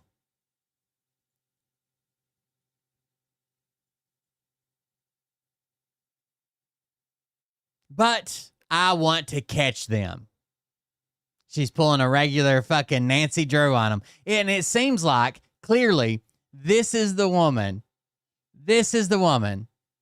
with the mental acuity to catch these scammers in the act, obviously. Right? Who better than someone who mailed away $100,000 to scammers to set the trap? She can outsmart them now. She's on to them, right? And if she happens to meet another celebrity that loves her very much and needs the rest of her money and all the equity in her home, well, maybe that'll help her finance busting the original scammers. Duh. Maybe Keanu Reeves needs her to do a reverse mortgage, and she can use the money that Keanu's going to pay her back with interest to bust the original scammers. Idiot. But I want to catch them. I want to recoup some of my money if I possibly can. No, you can't. It's all overseas. I have contacted my lawyer because he's going to do something. He's going to look at it and assess if he wants to do something on a contingency basis, because she can't afford a lawyer now, right? She sent all her money to this celebrity. Trying to get this, do something on a contingency basis, trying to get this guy. Blinded by love, therefore losing my life savings. If I can get it back, I want to get it back. No shit, dude. Well, if I could be in the best shape of my life, I want to be in the best shape of my life. Well, if I could win the lottery, I want to win the lottery. Thanks for your input. That's a real post on Phil Godlewski's page. And then we wonder how he finds people to scam. Hell, they come to him. They're pre-scammed by the time they get to him. I saw this guy's post that said we're peeling our citrus wrong, so I'm going to give his way a try and then let y'all know what I think. Now, this is a mandarin orange, okay? It's a 4450. Not to be confused with the 4012 extra large navel oranges that I prefer. But if I'm in a bind, a mandarin orange will do enough, I guess, to satisfy. So I'm using this just because it's faster, okay? You guys don't want to watch me peel an entire extra large navel orange. So what he said is to try and peel it off all in one piece. And honestly, I usually just tear into these things, okay? But he said to go around it carefully to get it all off in one piece. And then when you're like almost all the way around, he said you take off the bottom and then the top and then just pull out the orange, and you're left with just one piece of orange peel. That's a Schwiener. That's a Schwiener? Must be cold in here. This I don't think it's cold in here. It looks pretty warm. God damn. What you normally working with, bitch? Get for taking directions and instructions from a man. So cold in here, my ass. I'm just gonna put that down there. I saw this guy's post. Well, here's a foot-long dick. Must be a little chilly in here. Am I right, ladies?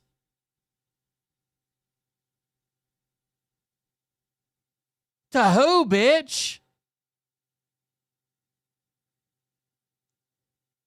To me, it feels like we're in a tropical paradise. To you, a little chilly.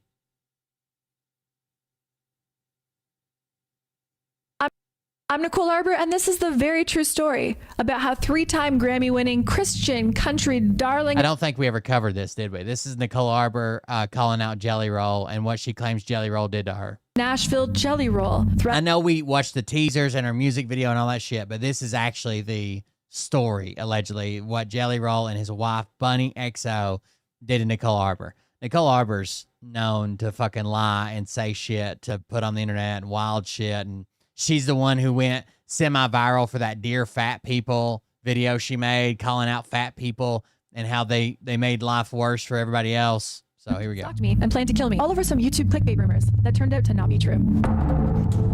Remember, this is just one side of it, but go ahead.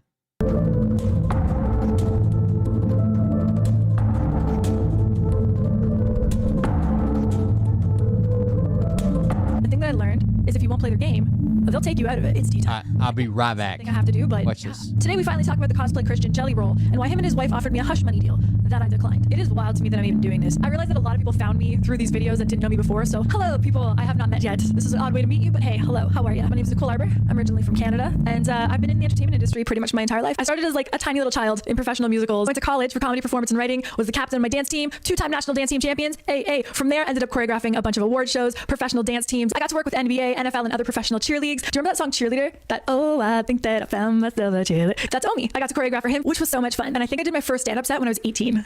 I wanted to be a comedian since I first saw I Love Lucy. Well, there was like 2 major moments. I Love Lucy, the chocolate scene in the factory, and then Willy Wonka in the original when he did like the weird cripple walk out front and then the dive roll. So there's either a wreck out in front of the office or someone decided to park a car inside another car. Whichever one. I'm not sure which happened. Either a wreck happened or there's a car parked inside another car. Art. Just freaking art. Those of you from Canada might know me from Much Music. I was on our top comedy series called Video on Trial. For years, Playboy named me the world's sexiest comedian. Whatever that means. I was doing feature films and TV shows and had a whole... She is absolutely 1,000% not funny.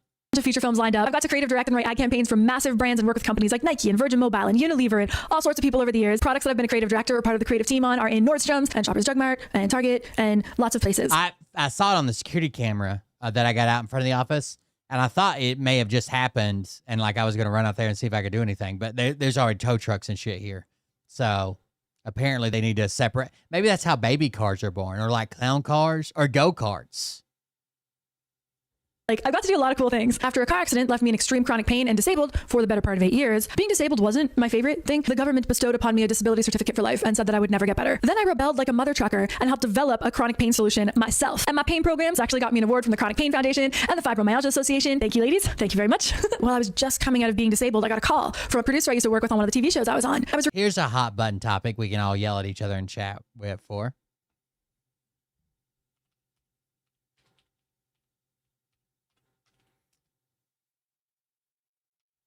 Is fibromyalgia real? Not is it a real clinical thing, but when you hear somebody say it, when you hear somebody say fibromyalgia, do you actually believe them or do you think that they're just one of those people that just says they fucking have it? Like, I know it's a clinical thing. I also think there's a ton of people who just claim it. Recruited to be a YouTuber, and I didn't know what a YouTuber was. They're like, think of your stand-up, straight to camera. And I was like, okay. I thought it was a freaking blessing. And it was. I've gotten over 3 billion views on my comedy videos. I received an honorary star on the Hollywood Walk of Fame for special achievements. Because it's supposed to be extremely rare, right? I bet you 1 out of fucking 10 females I talk to are like, yeah, I got fibromyalgia. It's flaring up today. And I'm like, how the fuck do all you 10% of the goddamn female population has fibromyalgia? The fuck out of here. I've gotten over 3 billion views on my comedy videos. I received an honorary star on the Hollywood Walk of Fame for special achievement in social media. I was one of the original Facebook creators, and I've gotten to speak on panels on behalf of YouTube and Google. I stopped counting how many times I've gone viral at 80 videos. I think we're at about 120-ish now would be my guess. It's extremely, extremely hard to get a black and white diagnosis. So it's a lot of times it's a diagnosis of you don't fit anything else, must be fibromyalgia.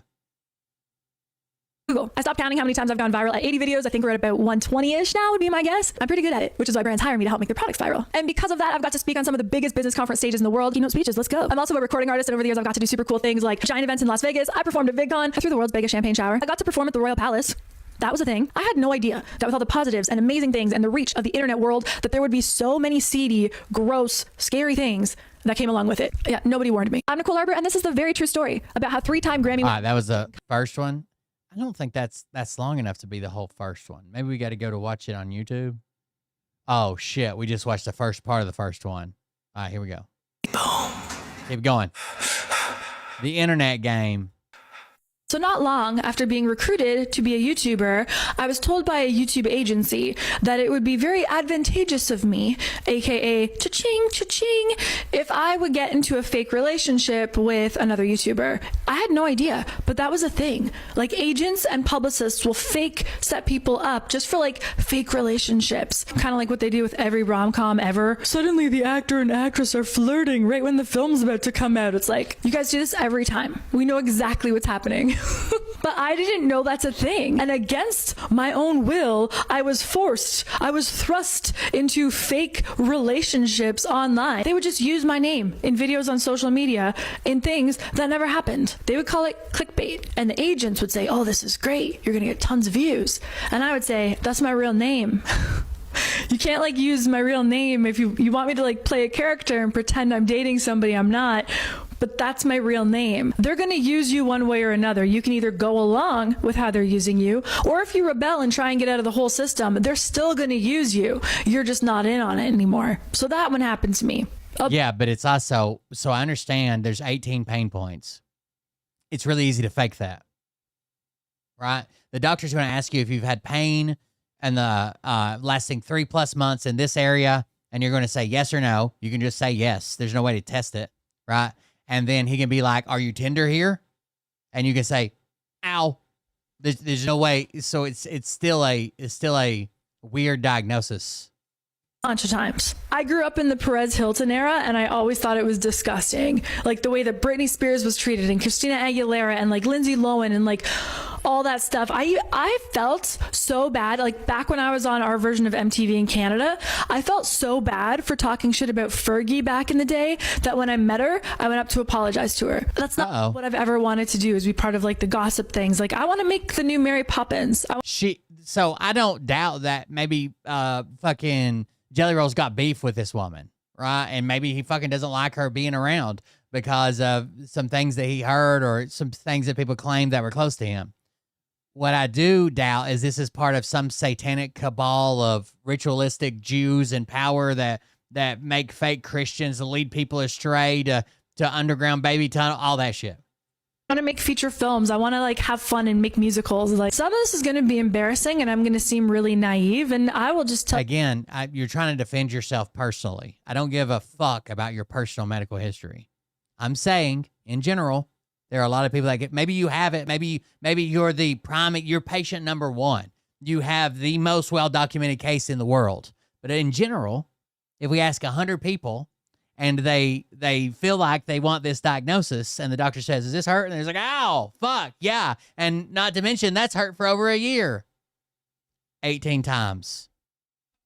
Right off the top, I had no idea what I was getting into. I don't want your personal medical history or how good or I'm talking about in general when we look at a population of people that have it. But I don't want it. I don't want it. I don't want it. I want you to stop talking about your personal medical experience in my chat. So you could tell me all you want, but the next one's going to get a banned.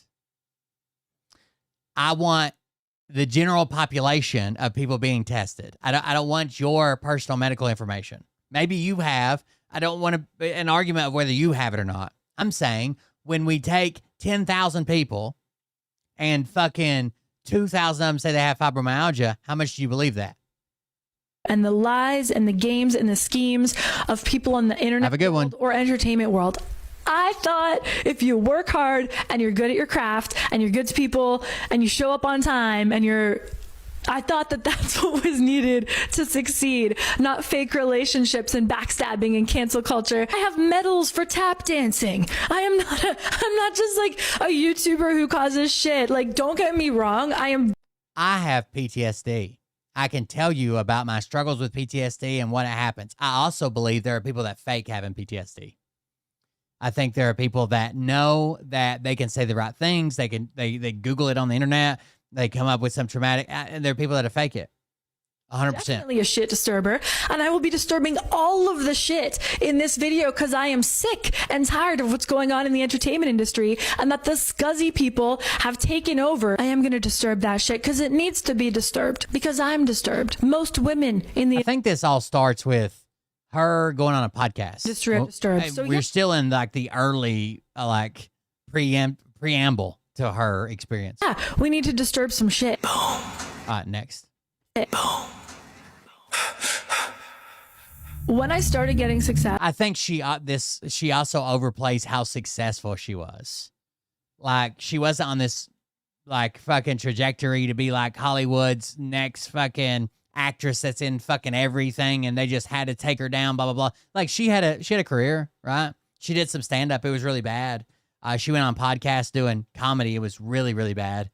She had some really bad podcast experiences, interviews, really bad. I very quickly learned how dangerous the industry is and how fake it is. And when I say dangerous, I mean dangerous. What is this background music? Holy shit. Clout, be it my audience, from working with them. If you won't give these people what they want, they will take from you whatever they want. I had no idea that I would be pulled into people's fake soap operas, because that's what they do. They invent drama and then they pull you into it and you're already in it.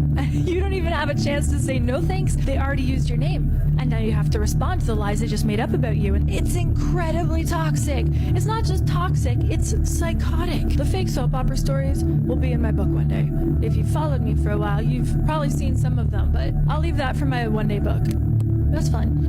Let's talk about my character flaws, because I feel like I've sufficiently bragged on myself. Coming into this industry, I was just like a stupid, nice Canadian. By the way, when she covers her flaws, she's too nice, too trusting, works too hard, struggles too much. Like, I don't, they're not flaws. From the land of good old boys. Everybody works hard and thank God that music stopped. Helps their friends. The sound was awful. We drink beer. I bet she has fibromyalgia. Laugh at inappropriate jokes and listen to classic rock. We're not that complicated, but we have a lot of fun. I thought that everybody else was like us. Very naive. I also, massive character flaw, going into the entertainment industry when I started doing well, I was just kind of dating like Make-A-Wish Foundation. You're not my type at all, but you really like me, and I should want someone that really likes me, and you're a fan, so that's good, because that means you like what I'm doing. Don't date fans. Don't date fans. I didn't know not to date a fan until I dated a fan. I had a group of dudes who were super fans infiltrate my life one by one by one. Think of it like I was the Bachelorette, and all the guys that I got rid of in round one became buddies, and then their sole target in life was to like take me down because I didn't give any of them a rose. That happened to me. Girls are like, oh, you gotta date a man and marry a man who's obsessed with you. And I'm like, oh, he's obsessed with me. Like, I think he might want to wear my skin. Self-admitted, I've dated some amazing, super cool guys who are just like awesome. And I also dated this group of like just returned food at the restaurants. It almost felt like an experiment, you know? The conclusion is don't do it. Oh gosh, horrible choice, character flaw. Thank God I have an amazing man now. Been together for a bunch of years, and yeah, he's just awesome. We're both each other's fans, so that works out well. He also had no idea what I did for a living when we met, so that was great. He thought I was an aspiring country singer when we met. I think it was just like my aesthetic, but racist. Yeah, I'm making light because the story's about to get heavy. I don't know. I've never had to talk about someone planning to kill me before on a video, so all this to lead us to Nashville. Planning to kill her. All right, here we go. Thank God we're actually getting the story. The first 6 videos you could have just skipped. 2016, recording artist and online comedian that we're going to call Byron Downdevil. That's a great freaking fake name. So Ryan Upchurch. Byron Down Devil reached out to me online. He was a really big fan, wanted to make a video with me. I was like, yeah, let's do it. Someone who worked at Facebook was like, yeah, you guys have similar audiences. It'd be great for you guys to collab. I'm like, cool. I shot a video at my house. He shot one at his. We edited it together. Audiences loved it. Awesome. Fast forward to 2020. He sees that I'm getting way more into music. Is like, yo, when are we finally going to music collab? Byron Down Devil seems to be killing it in music. He has a bunch of photos up with different plaques that he's won, and he's doing really well. And I'm like, well, heck yeah. He asked me to send in my demos for my upcoming album. I have videos of Byron Down Devil listening to those demos and loving them. And you should. They're amazing. And then early 2021, we planned for me to fly to Nashville and we would make music together. On account of the photo on his Instagram of him with his fiance, and the girl's like, I thought he had a fiance. And I was just going there to work. Some music for my album, some for yours, some duets. Like, let's see what we write. It was a writing trip. Very normal stuff. Our writing sessions are going great. We're making great songs. I'm having a great time. He's having a great time. Life is good. My second or third night in Nashville, a Canadian country singer, girl that I knew from online and the Canadian world, invited me to come out for a drink at Kid Rock's with her and some of her friends and her husband, who's also like a massive, super talented, amazing country singer. I didn't know who he was at the time, but I looked at his music after and it's like, he's really good. So I was like, hey, Down Devil, want to go? We're on the third floor of Kid Rock's bar on Broadway. I have one drink, a Tito's and soda. That drink is handed to me from the waitress off of her tray. I have a couple sips. I give it to Byron Down Devil. I go to the washroom. I come back, I have a couple more sips, and then we got to go because we're going back to another studio session. I don't know who did it, but I was roofied that night. And I knew what being roofied felt like because I had been roofied in the past, unfortunately. It's not like it wasn't a common occurrence in my life, but I worked in entertainment and nightlife and live events my whole life. I threw up all over Down Devil sports car, like projectile vomit. Very embarrassing. He totally took care of me, and I never said he didn't. I told him I don't want to go to the hospital. I've been roofied before. I know exactly what's going to happen. I just got to get to my hotel room. But he wanted to take me to the hospital. We go to this clinic like 40 minutes-ish outside of town in Ashland City, which was pretty far from where we were because I was staying in the Gulch. He seems to be very confused as to what happened when we went to that emergency room. But even though I was roofied, I'm not. I was roofied. And the nurse said I was roofied. And as I already knew, they can't do anything when you're roofied. They just gave me an IV and then they tested me for drugs. Not roofies, just drugs. Marijuana and cocaine and meth and I think 2 others. They did a drug panel on me. And that drug panel came back clean on account of me not doing drugs. However, I think that Down Devil has a little sordid memory on this one. They didn't test me for roofies because they can't test me for roofies. Let's consult this recorded conversation with the TriStar Medical Clinic on the topic. Thank you. TriStar Ashland City Medical Center. TriStar Ashland City, can I help you? Hi there. I was just wondering if you guys have the ability to test for roofies if a girl thought they were roofied. So we can do a regular 5-panel drug screen here in RE, or anything else would be send out for us. Okay. And do most things usually show up on that 5-panel? I can tell you we can test for opiates, amphetamines, marijuana, cocaine. Okay, but not like Rohypnol or that kind of stuff, DHB? No, ma'am, not that I'm aware of. I'm not sure of anyone that can do that, like in their ER. I'm so sorry. Jake, get back in your bed. That's okay. I understand. God bless. You guys do great work. Okay, thank you. There's 2 reasons that I've learned most hospitals in Nashville do not test for roofies. Reason the first, they don't want stats of people getting roofied. If they don't have the tests, then there's no stats. People are getting roofied at an alarming rate in Nashville. So there's been a ton of reports of people being roofied in And the source for this is guy on TikTok. Nashville. I'm pretty sure I got roofied. I don't remember Girl on TikTok. any of it. I got roofied on my birthday. If you Guy on TikTok, girl on TikTok together. feel like you've been roofied, leave. I have been this word twice now at Miranda Lambert's on Broadway. The fact that this happened to thousands of people in this comment section, you guys, I am shook. I did not realize. I also think this is a thing that people lie about. I'm just saying. No, I don't want to go into like rape accusations, fake rape, and this, that, and the other. But I do think that I hear a lot of girls who are still in like their younger years with a like party or whatever, and they'll talk about going out and drinking. They'll be like, oh, I can't do this or I can't do that. I've been roofied before. Is it like a rite of passage or something? Like it's I don't know. This was happening as much on Broadway in Nashville as it is. Alarming rate, and it's a tourist town. If they want tourists to keep coming, they can't have this. Maybe it's just because I see a lot of internet personalities, like people that are trying to make it on social media, and maybe that's like a story they tell because it gets some clout or something. I don't know. Giant stat of how many people are actually getting roofied there every month. So they just don't test. It's stat manipulation, kind of like with COVID. With the hospitals. Wait a second, what? There seems to be an issue where not all of the hospitals want to test. Now at Miranda Lambert's. It is. So they just don't. This giant stat of how many people are acting rate, and it's a tourist town. If they want tourists to keep coming, they can't have this giant stat of how many people are actually getting roofied there every month. Or now hear me out.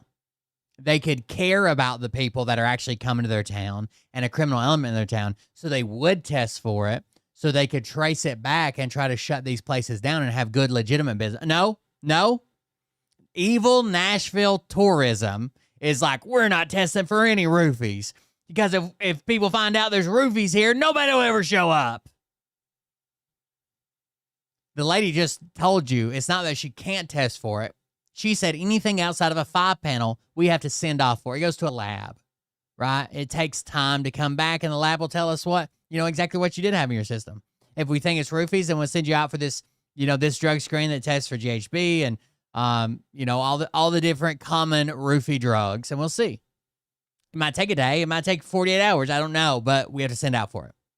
So they just don't test. It's stat manipulation, kind of like with COVID. With the hospitals, there seems to be an issue where not all of the hospitals want to test for people who come in and feel like they've been drugged or roofied. And number two, when you don't know what you're testing for, you don't know what to test for. Are we testing for Rohypnol? Are we testing for GHB? There just isn't like a one-size-fits-all roofie test right now. So I was roofied that night, and it sucked. Byron Downdevil took me back to my hotel. He sat on the floor until I fell asleep, and he left like a gentleman. Contrary to some clickbait on the internet, that's all I ever said happened that night. There was no essay, there was no assault, there was no graping going on. Like, it didn't happen. I've never said it happened. So who made up and spread those stories?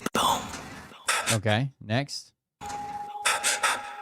Long story short, making music with Byron was going great. I was super excited about some of the music, shot some music video stuff for some of the songs. It was awesome. Unfortunately, it turned into a situation where Stop putting background music in these videos. It sucks. someone had some feelings, someone maybe didn't have the same kind of feelings and tried to back away politely. The other person's feelings were very hurt. Punishment to me for hurting their feelings, they decided that I would become their new clickbait scam. I woke up one day and I'm suddenly in a new soap opera that I did not sign up for. The story that he made up is that I stole his wallet. He knows I didn't steal his wallet. He left it in my guest bathroom. It was one of those things where it's like, if you won't give me what I want, then I'm going to take what I want. We both had about the same size following, by the way. That's like another thing people get wrong with these stories. His whole team and his mother are in on the scheme because this is what they do constantly. He's made millions of dollars off of clickbait. Like, just the other day, he lied to his audience about going to court. And then later was like, I was just trolling. Like, this is part of this guy's brand, is just making shit up and calling it trolling. It's how he makes money. Within a few hours, the police were called on me for not giving back his wallet. They were allegedly told that I'm a super fan of his and just wanted to see him. Cruisers and like a TMZ stock camera person were in front of my place. I'm not special in this. It was a total setup in the same way that Britney Spears being arrested for a DUI was a setup. Oh, it's a DUI, but she blew under. Oh, she had drugs, but it was her prescribed Adderall. Oh, I stole a wallet, but you left it at my house. I won't give it back, and you need to do YouTube videos about it for days and rile up your audience. But you already had it. Off of all the views and clicks that he created off his fake story, he launched his album, which featured Jelly Roll. So now I'm by myself in Nashville with hundreds of death threats coming at me. I have to have security to walk anywhere. There's a gang member rallying people to come get me on behalf of his friend. I have people in the industry being like, Nicole, the news cycle is short. It's only going to last a couple weeks, and then everything will go down and everybody will forget. So Ron starts making videos saying like she was trying to, you know, accuse me of roofing her and maybe sexual assault, but I knew better. I took her to the hospital. She stole my wallet, wouldn't give it back to me. That's the videos Ron's making. They didn't forget. Which Ron does have a habit of making a bunch of shitty videos when he's trying to launch music. Jelly Roll and Downdevil are making a ton of money off this story. They're getting views, they're getting clicks, they're getting streams. I'm getting no sleep and having to go to the police. There's hundreds of videos and posts made about me on this completely fake story. The death threats were so bad and vile and scary and knew where I was that I had to go to the police. The police were like, you gave the wallet back. Ask him to stop saying this. I'm like, you think I haven't been asking him to stop? It really seemed like Jelly Roll's crew got off on the idea that I was terrified. Prior to this, I had all the freedom of a normal human being in the world. And then suddenly I had to have private hired security guards armed with AR-15s walking around with me because which I had to pay for because people were going to kill me based on lies that were created to help promote Jelly Roll and his friends' music. Just as things online are slightly starting to calm down and I'm like, okay, I can breathe. I survived that. I got through it. Here comes Bunny. Nicole, did you know Jelly Roll? No, I didn't know Jelly Roll. I met Jelly Roll for probably less than 2 minutes in passing when I went to do his wife's podcast. She had reached out to me, asked me to be on her podcast. I'd never heard of her.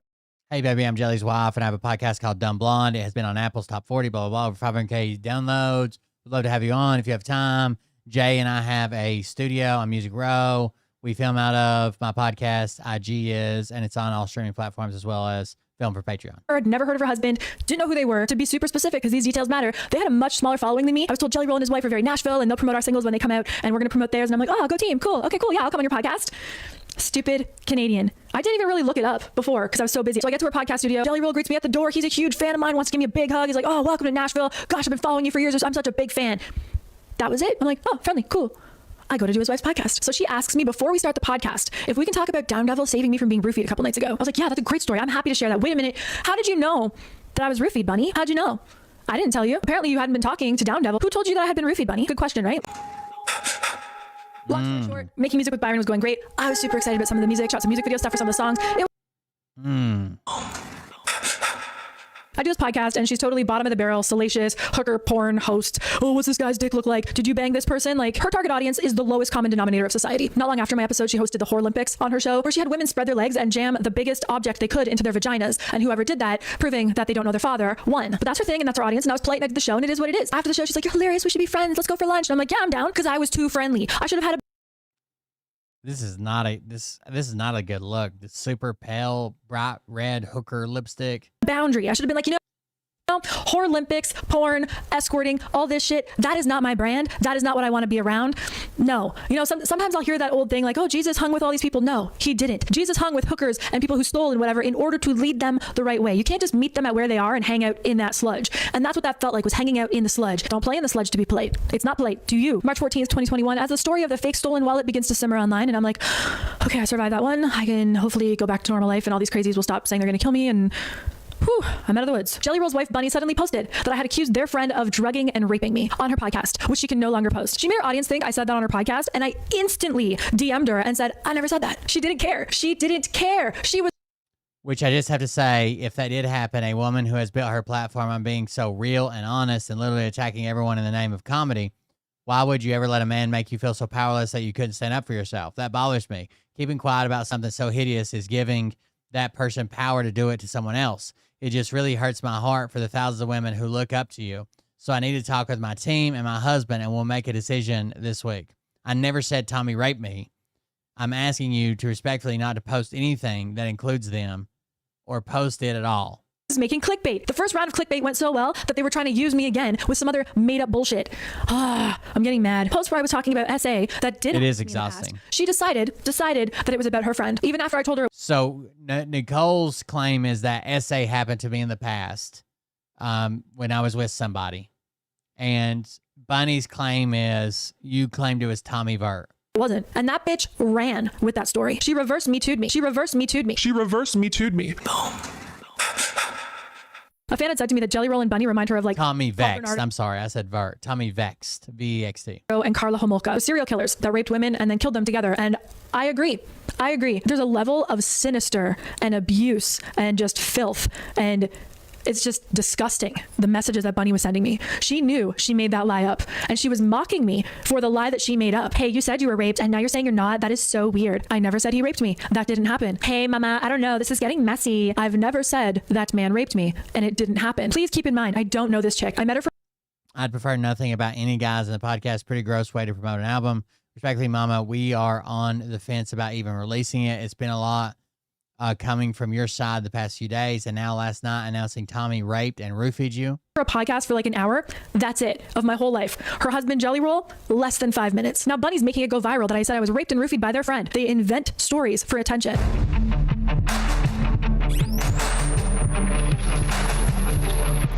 I've never in my life encountered a woman as evil as Alyssa DeFord. She's like, oh, this is the same girl that stole the wallet. I went from 100 death threats to thousands of death threats. I was suddenly enemy number one.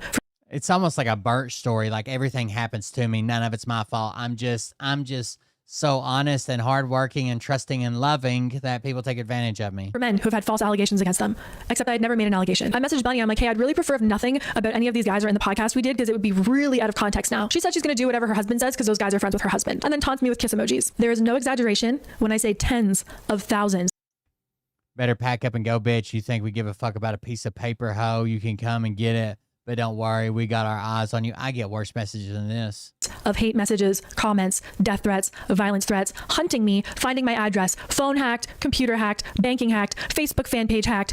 All of these things happened. They were going to slice me into pieces.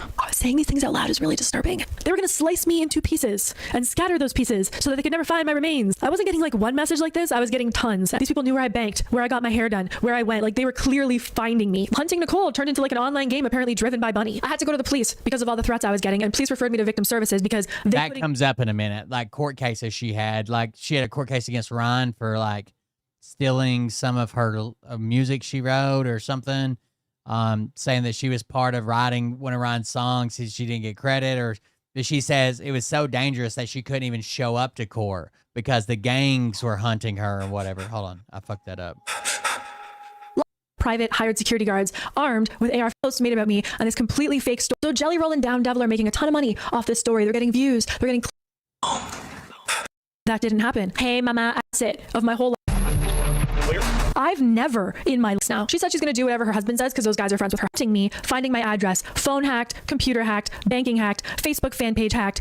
All of these things happened. They were going to slice me into pieces. Saying these things out loud is really disturbing. They were going to slice me into pieces and scatter those pieces so that they could never find my remains. I wasn't getting like one message like this. I was getting tons. These people knew where I banked, where I got my hair done, where I went. Like they were clearly finding me. Hunting Nicole turned into like an online game apparently driven by Bunny. I had to go to the police because of all the threats I was getting, and police referred me to victim services because they couldn't keep me safe. Oh my gosh, I don't want to get emotional. I'm so like, it's very traumatizing. I think the first one that came out was in 2016. A guy named Matthew Santoro, which is a YouTuber, basically came out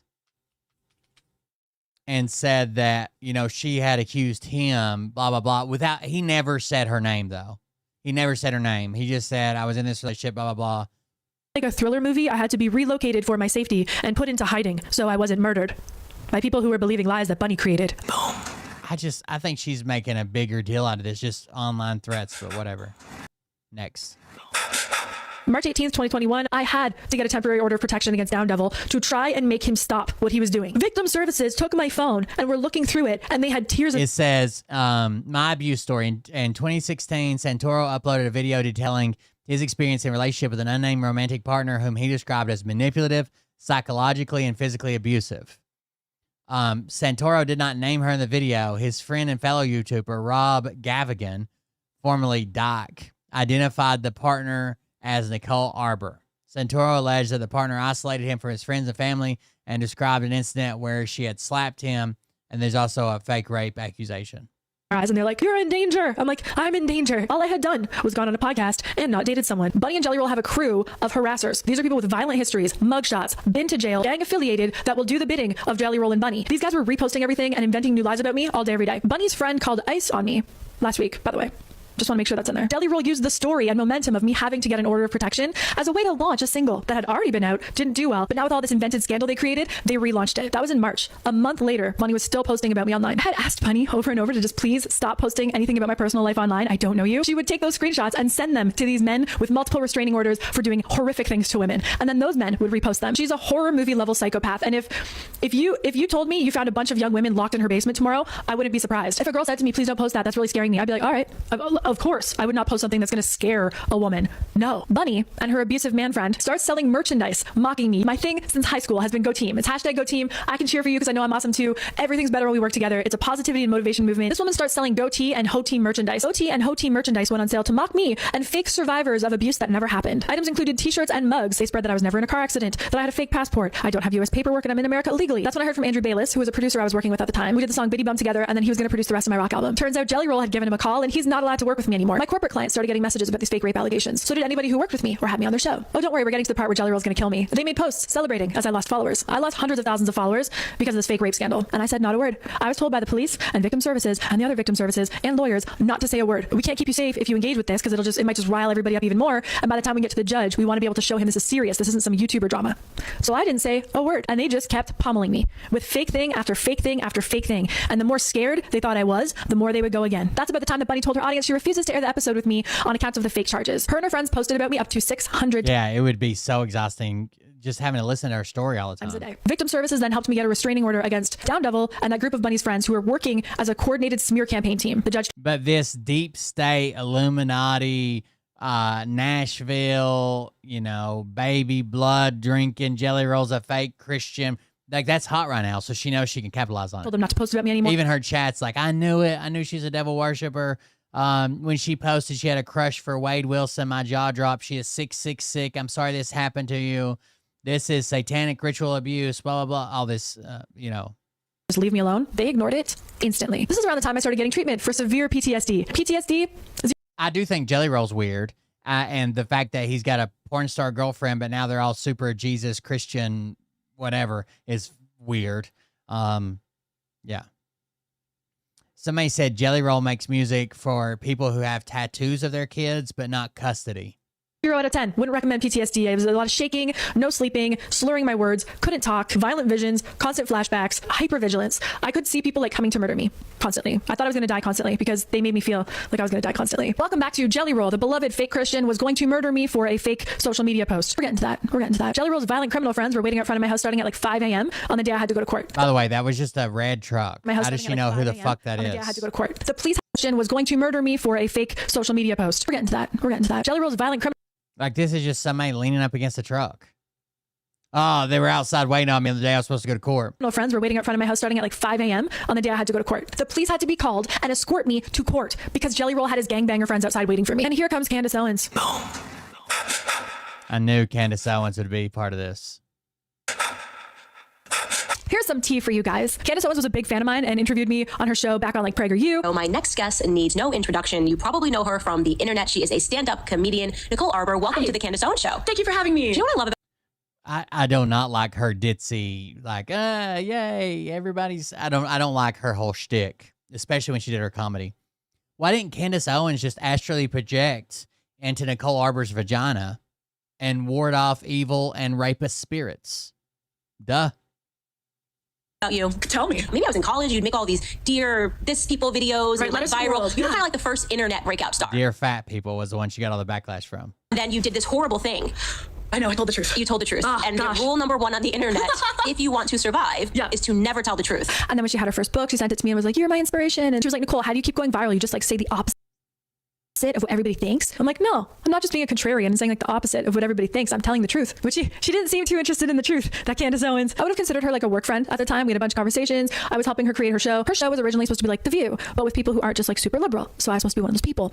And at the last second, she was like, oh, Daily Wire decided that it's just going to be my show, but we're still going to have a panel. I want you to be like a regular guest on the panel. I was like, I'm there. I was on the first episode. My second episode, I was supposed to come on there and talk about cancel culture because I'm like, not about it. She was all like, cancel Chrissy Teigen. And I'm like, let the market decide. You don't have to cancel her. We can see her behavior and decide we don't want to buy anything. Candace's ego can't handle any pushback whatsoever on any topic. Candace had heard rumblings that Daily Wire was going to give me my own show. She didn't want any competition, so she wanted to take me out. I wish I was joking, but I'm not. So I'm on Candace's show, and I'm clearly owning her on this debate. We've all seen the movie Mean Girls. You cannot out-mean the Mean Girls. I don't like that you have used your audience to engage in cancel culture. Can we call people out? Yes. You consider this cancellation because I don't want to take the hashtag cancel Chrissy. Yeah, it's the opposite of everything you say. You say So she flips the show into a gotcha moment about women who falsely accuse men. And she starts rattling off the names of these violent stalkers who have restraining orders against them, who are just crazy people, whatever it is, and repeating all the lies that Bunny made up to a studio audience. Is she MAGA? I don't know if she's ever come out and said she's MAGA. She's definitely right-wing conservative. I don't know if she's ever said anything about Trump. I don't watch her that much. Talk about this. I think what you just did is disgusting. You just took something personal. She's like a right-wing Canadian, like, Canada's falling apart and America's going to turn into it if you don't start. That's why she did the Dear Fat People video. Talk about how just lose fucking weight, you pieces of shit. Like, you make everything else worse for the rest of us. What I talked to you about. It's not all over the internet. It's not only that. Sure, that in the post she doesn't say I didn't give her a platform. Say, great, I don't want a platform. Okay. Unfortunately, being a person in the spotlight, I've had some stalkers. And right now, some of those stalkers, you just name them. I have a restraining order against those stalkers. Those stalkers are prohibited from talking about me further because they've done so many crazy things and made up so much stuff, which is why there's a restraining order, which is why they have to pull down all the videos. They were using my name and they made things up. You videos are up. Nothing the videos are out of. You doing this right now has nothing to do with the point, but everything to do with you. And you're being mad at me because I disagree with you. I had already talked to Candace about this in private, and she knew how terrified I was of this situation. These guys were psycho stalkers who said they weren't going to stop until I killed myself or somebody else killed me. So much fun. This story's so much fun for me to tell. After the Daily Wire saw I do, in fact, have a restraining order against those guys, and they're not stupid people. And I told Jeremy, like, I am very scared. This is terrifying for me. You're not supposed to mention stalkers on a national TV show. What is wrong with you? The Daily Wire agrees not to air that part of the segment, but in exchange, they're going to make it seem like I stormed off the show. Come on, Nicole, we need a hook. So to keep myself safe, I had to let them pretend in the edit that I had stormed off the show. I'm talking about Nicole Arbor. There's a huge walk-off tonight. If you guys are Daily Wire members, you're going to see it. dailywire.com/subscribe. By the way, the discount if you're subscribing to Daily Wire is Chrissy. I think I'm so funny. To get like 20% off or whatever if you're going to subscribe. Nicole Arbor did this huge walk-off after she created the entire drama. Girls need to support girls, and oh my God, go team, and oh my God, team. Like, we only just like be out there supporting each other. She does a massive walk-off tonight. We are going to have to just like piece it in, like basically a disclaimer to tell you guys she said some stuff that she wanted pulled out. And again, my personal perspective is because what she was saying were pathological lies, and it would have created trouble for her. Okay, that's a little. So just had your exit. You said behavior seminar. Like, you know, let's. You got to go on. Can you guys pause for a second? Yeah. Sweet. Thank you. Now I have the back for you. You go. Just a second. Sweet. Thank you so much for having me on. In real time, while I was on that show, Candace's manager, allegedly this is who did it, Candace's manager was filming and live streaming for my stalkers.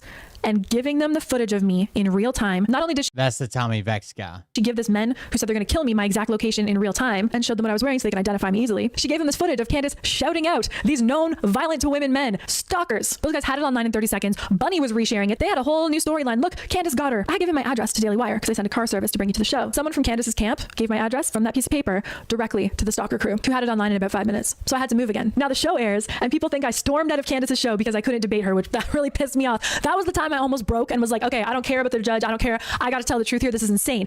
I tell the truth for a living. That's how I'm funny. That's what I do. And I couldn't talk. I couldn't say a thing. I had the lawyer messaging me being like, Nicole, don't do it. Nicole, don't do it. I'm like, I'm going to do it. I'm going to do it. When Daily Wire didn't let Candace do that to me on air, she went and did live streams. Good old Candy O did 2 live streams about him too. And me filing fake rape charges against men.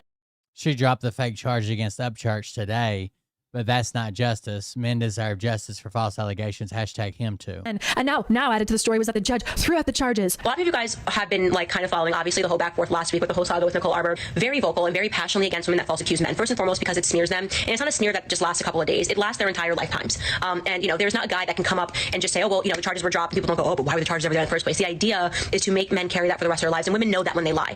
And by the way, when a woman false accuses a guy, it doesn't just do a disservice to that man. It does a disservice to women everywhere. Except I had never said I was raped, and there never were any charges, and a judge definitely didn't throw them out because none of that ever happened. But Candace now repeated these lies to 10 million people. Outside of Candace being scared that I was going to get my own show on the Daily Wire and then she would be redundant, I was told that Bunny had paid one of those men who stalked and harassed me and posted about me constantly $10,000. I was told that Bunny paid Candace Owens $50,000. I don't believe all these payment things. I wish somebody'd pay me to fucking do some shit like this. God damn, dude. Daddy needs a new house, okay? To take me out and destroy my career. She was allegedly told to destroy my reputation beyond repair. And when the Daily Wire wouldn't let her air that, she was super mad because she didn't get her extra payday. So she did it on live streams. And I thought that was really far-fetched until recently. A reporter sent me a video clip of one of Candace's live streams. And who do I see in there? It's Bunny cheering her on. This wasn't a scheduled live stream. This was an out of the blue live stream. That meant that Bunny knew exactly when she was going to do it to tune in. So now Candace Owens is saying I filed fake rape charges and a judge threw them out. Woke up the police. You don't know why it's happening. You know exactly what's happening. There's been 4 days of someone trying to get their wallet back. At that point, of course, the police officers tell you it's legally considered stolen. And when a woman starts using language like my life is in danger, I'm scared for my life, like it's about text messages, about a show, you know, that's dangerous rhetoric. And that's why I really wanted to issue that warning to conservatives. Tommy Vexed, another person, said that I'll sell out and I can deep throat a whole salami. She aggressed him. It's too many people that don't know each other that are telling you the same thing. Big believer that if a woman false accuses you, you should file a report against them. Don't just let it be like, oh, well, I survived that one. Like, she has now dropped the charges because she should drop the charges. I will always use my platform for as long as I have it to stand up for men. Funny thing is, you better be real sure who you're fucking with when you publicly try to destroy someone's life. You don't know whose lives they have saved or how many or how powerful of friends they might have. Not all of us constantly post every one of our connections. All the jobs I still had were suddenly gone. Men that I had previously worked with wouldn't even be alone in a room with me. And that's exactly what Bunny wanted to do. She gets off on torturing women. So my reputation was dead, but I wasn't dead yet. So here comes Jelly Roll. I'm Nicole Arbour, and this is the very true story about how 3-time Grammy-winning Christian country darling of Nashville Jelly Roll threatened, stalked me, and planned to kill me. All over some YouTube clickbait rumors that turned out to not be true. Next part coming soon.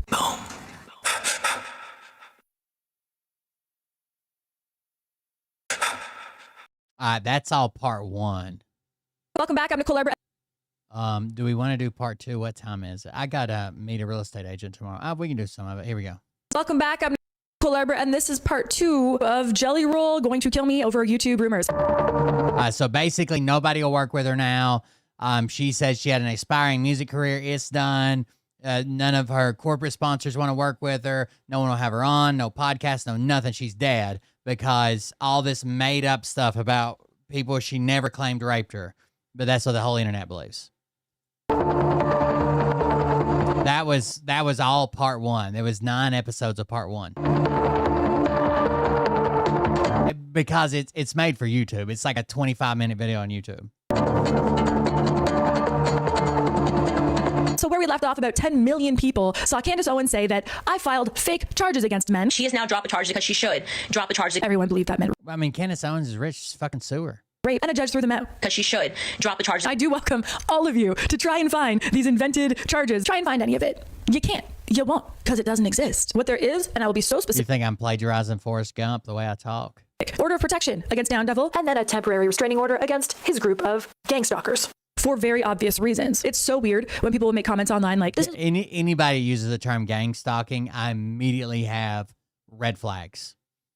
Like gang stalking, you think he's paying his friends to do it, or gang stalking, you think there's like this elite group of people that are just following you around to torture you, and they all drive red cars and they all drive faster than you on the interstate unless you're going fast, and they drive slower than you on the interstate, and they're hiding under your floorboards. What she does, she filed lawsuits against men. If someone drove a car straight into your house, they just took a semi-truck and drove it through your house, and everything you ever worked your whole life for was shattered. You're telling me you wouldn't sue them to replace what they shattered that you worked for your entire life? She does like weird country music. You want to hear part of it?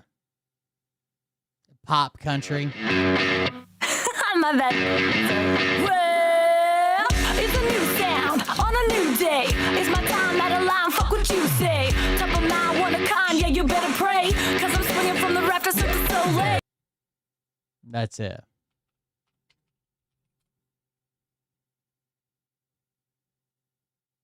That's her song, Dumb Biddy or whatever. Bum Diddy, Dumb Biddy, Biddy Bum. Because that's what I did. So people writing or commenting like, this is what she does. She files lawsuits. I filed a copyright lawsuit and a Biddy Bum lawsuit. Both completely valid and exactly how the law is supposed to be used. They drove a semi-truck into my life. I'm just trying to get paid back for the damage they did. That's it. If they hadn't driven a semi-truck into my life, I wouldn't have had to file anything. I would have gone on with my life as I've done my entire life. So it's just weird to be like, oh, she filed lawsuits against men. Yes, I did. And you should too. The law exists so that we, the people, are protected. You think I'm the first person to have pop, country rap? Yeah, kind of weird. To file a copyright lawsuit? They didn't create the laws for me. I gotta say, I'm so happy that I put out Cosplay Christian and Boogeyman, and there's of course more coming. Even my biggest haters, my arch nemesis, ended up loving it. I think we hate her. She was on their podcast and did so fucking bad. She was supposed to be doing comedy. It was really, really bad. But I think the song is killing it, possibly. No, stop it right now. I will say the chorus does start to get catchy. Yo, fuck this bitch for being such a fantastically great rapper. Yeah. Oh, now the audience, now the audience is into it. What the fuck is wrong with you guys? It's almost like I'm a very... Hold on. Watch this cringy clip. So you guys know who Luis J. Gomez is. He's basically like, his podcast is like for real comedians doing comedy. Right? Skankfest. Hell yeah. That was cool. And I was like, we're considering changing. She plays like she plays like this stupid, ever happy, dumb blonde character. It's so weird. I heard about Skankfest. Cool. Love it. Love skanks. Love festivals. I knew about Skankfest. Hell yeah. That was cool. And I was like, we're considering changing the name. No, you know Arborfest. All right, what do you think? Yeah. Pretty cool. Totally, yeah. I was mostly mad. I'm like, oh, this motherfucker named his whole podcast shit of me and my college friends. Hell yeah. Bitch, there's got to be some IP shit going on there. That's Tony Hinchcliffe there as well. Hell yeah. Bitch, there's got to be some IP shit. I'm like, oh, this motherfucker named his whole podcast shit of me and my college friends. Hell yeah. Bitch, there's got to be some IP shit going on there.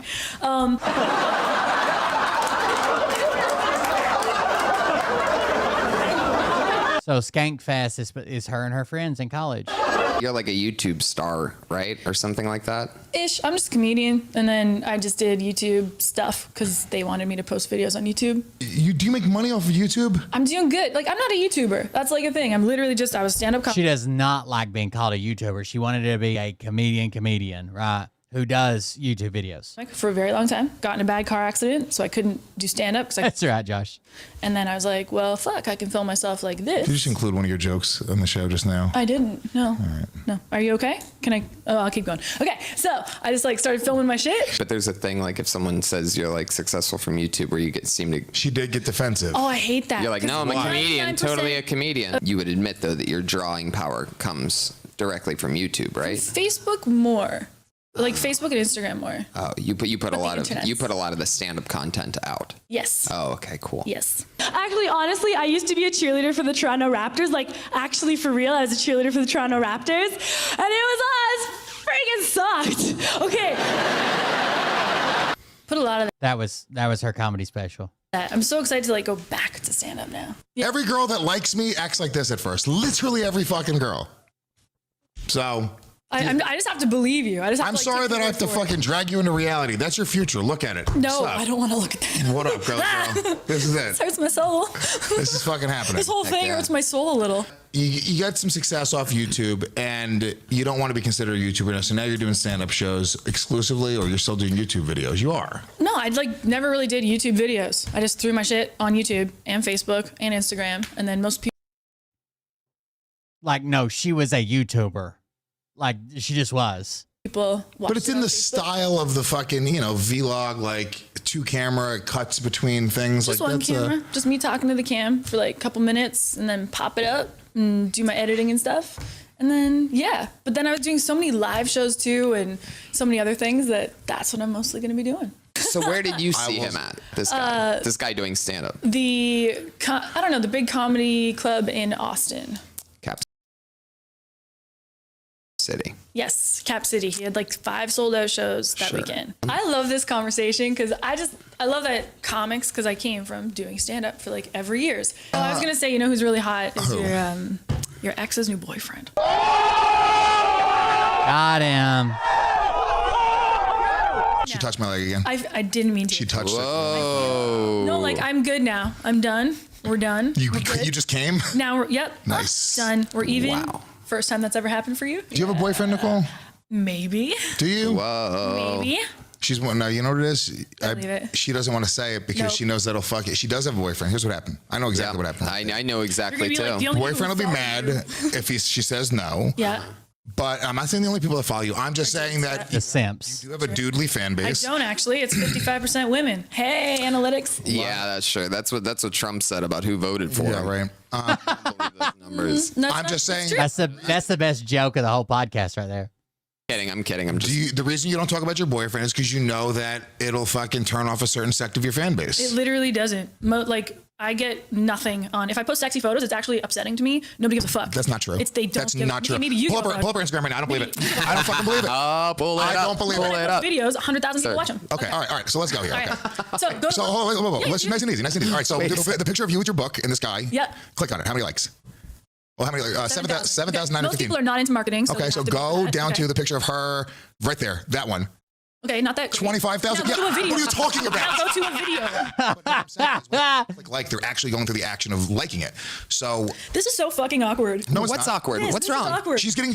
I mean, it's just an interesting thing that you're saying that like. It is an interesting thing that you guys are acting. You don't like think that the you views having I'm hot getting are because of the way I look when. No, well, you're the one that wanted to go to videos. I mean, we were going off of likes of posts originally, but. Well, what I do for a living is make videos, comedy videos. I'm not saying as a chick who's fucking funny, and a lot of people. Right, but we're just talking about Instagram here. It's not about how funny you are. Again, it's like we're not. We're not It's so fucking awkward. We made a point about how the photo that's not as sexy was going to get less likes in it. And it did. Click on the comments. I bet you it's mostly dudes. It's not. Okay, that I agree with. Let's look at some comments. Click on the comments. On one of the videos. Comments. Let's see. Scroll. She bombed this podcast very, very badly. That's the whole gist of this. A good writer. So good that losers would steal my work and pass it off as their own. Boom. So Jelly Roll. Whew. All right. June 2021, I was an invited celebrity guest at the Folds of Honor celebrity softball game, raising funds for veterans and their families. Like, I don't know what could be better than that. I was really excited. Turned into one of the most terrifying days of my life. I'm there and I see Jelly Roll. And at this point, I didn't think I had a direct Who's also a celebrity invited to the exact same thing, right? problem with Jelly Roll because like I don't know him. Like still my only interaction I ever had with this guy was him saying he's a huge fan, giving me a hug quick, and like that's it. That's all I had ever had. We're standing probably like 15-20 feet away from each other in the same dugout. So I wave. I was just like, hey. And even if there was some kind of like beef in his mind, I still am always under the impression that people can have discussions, rational adults can, and talk things out. So I wasn't gonna be rude. I waved. His face dropped. He suddenly called over all these people that work for Folds of Honor. Volunteers, mind you, most of them women. Suddenly this group of volunteers like rushes up to me and they're like, Nicole, we don't really know what's happening, but we have to get you out of Jelly Roll's sightline. I'm like, what? They're like, Jelly Roll said if you're in his eye line, something really bad is gonna happen. What do you mean something really bad is gonna happen? What does that mean? And they're like, it sounds like violence. That is so psychotic. That is so psychotic. Move that woman or I'm going to do something violent to her.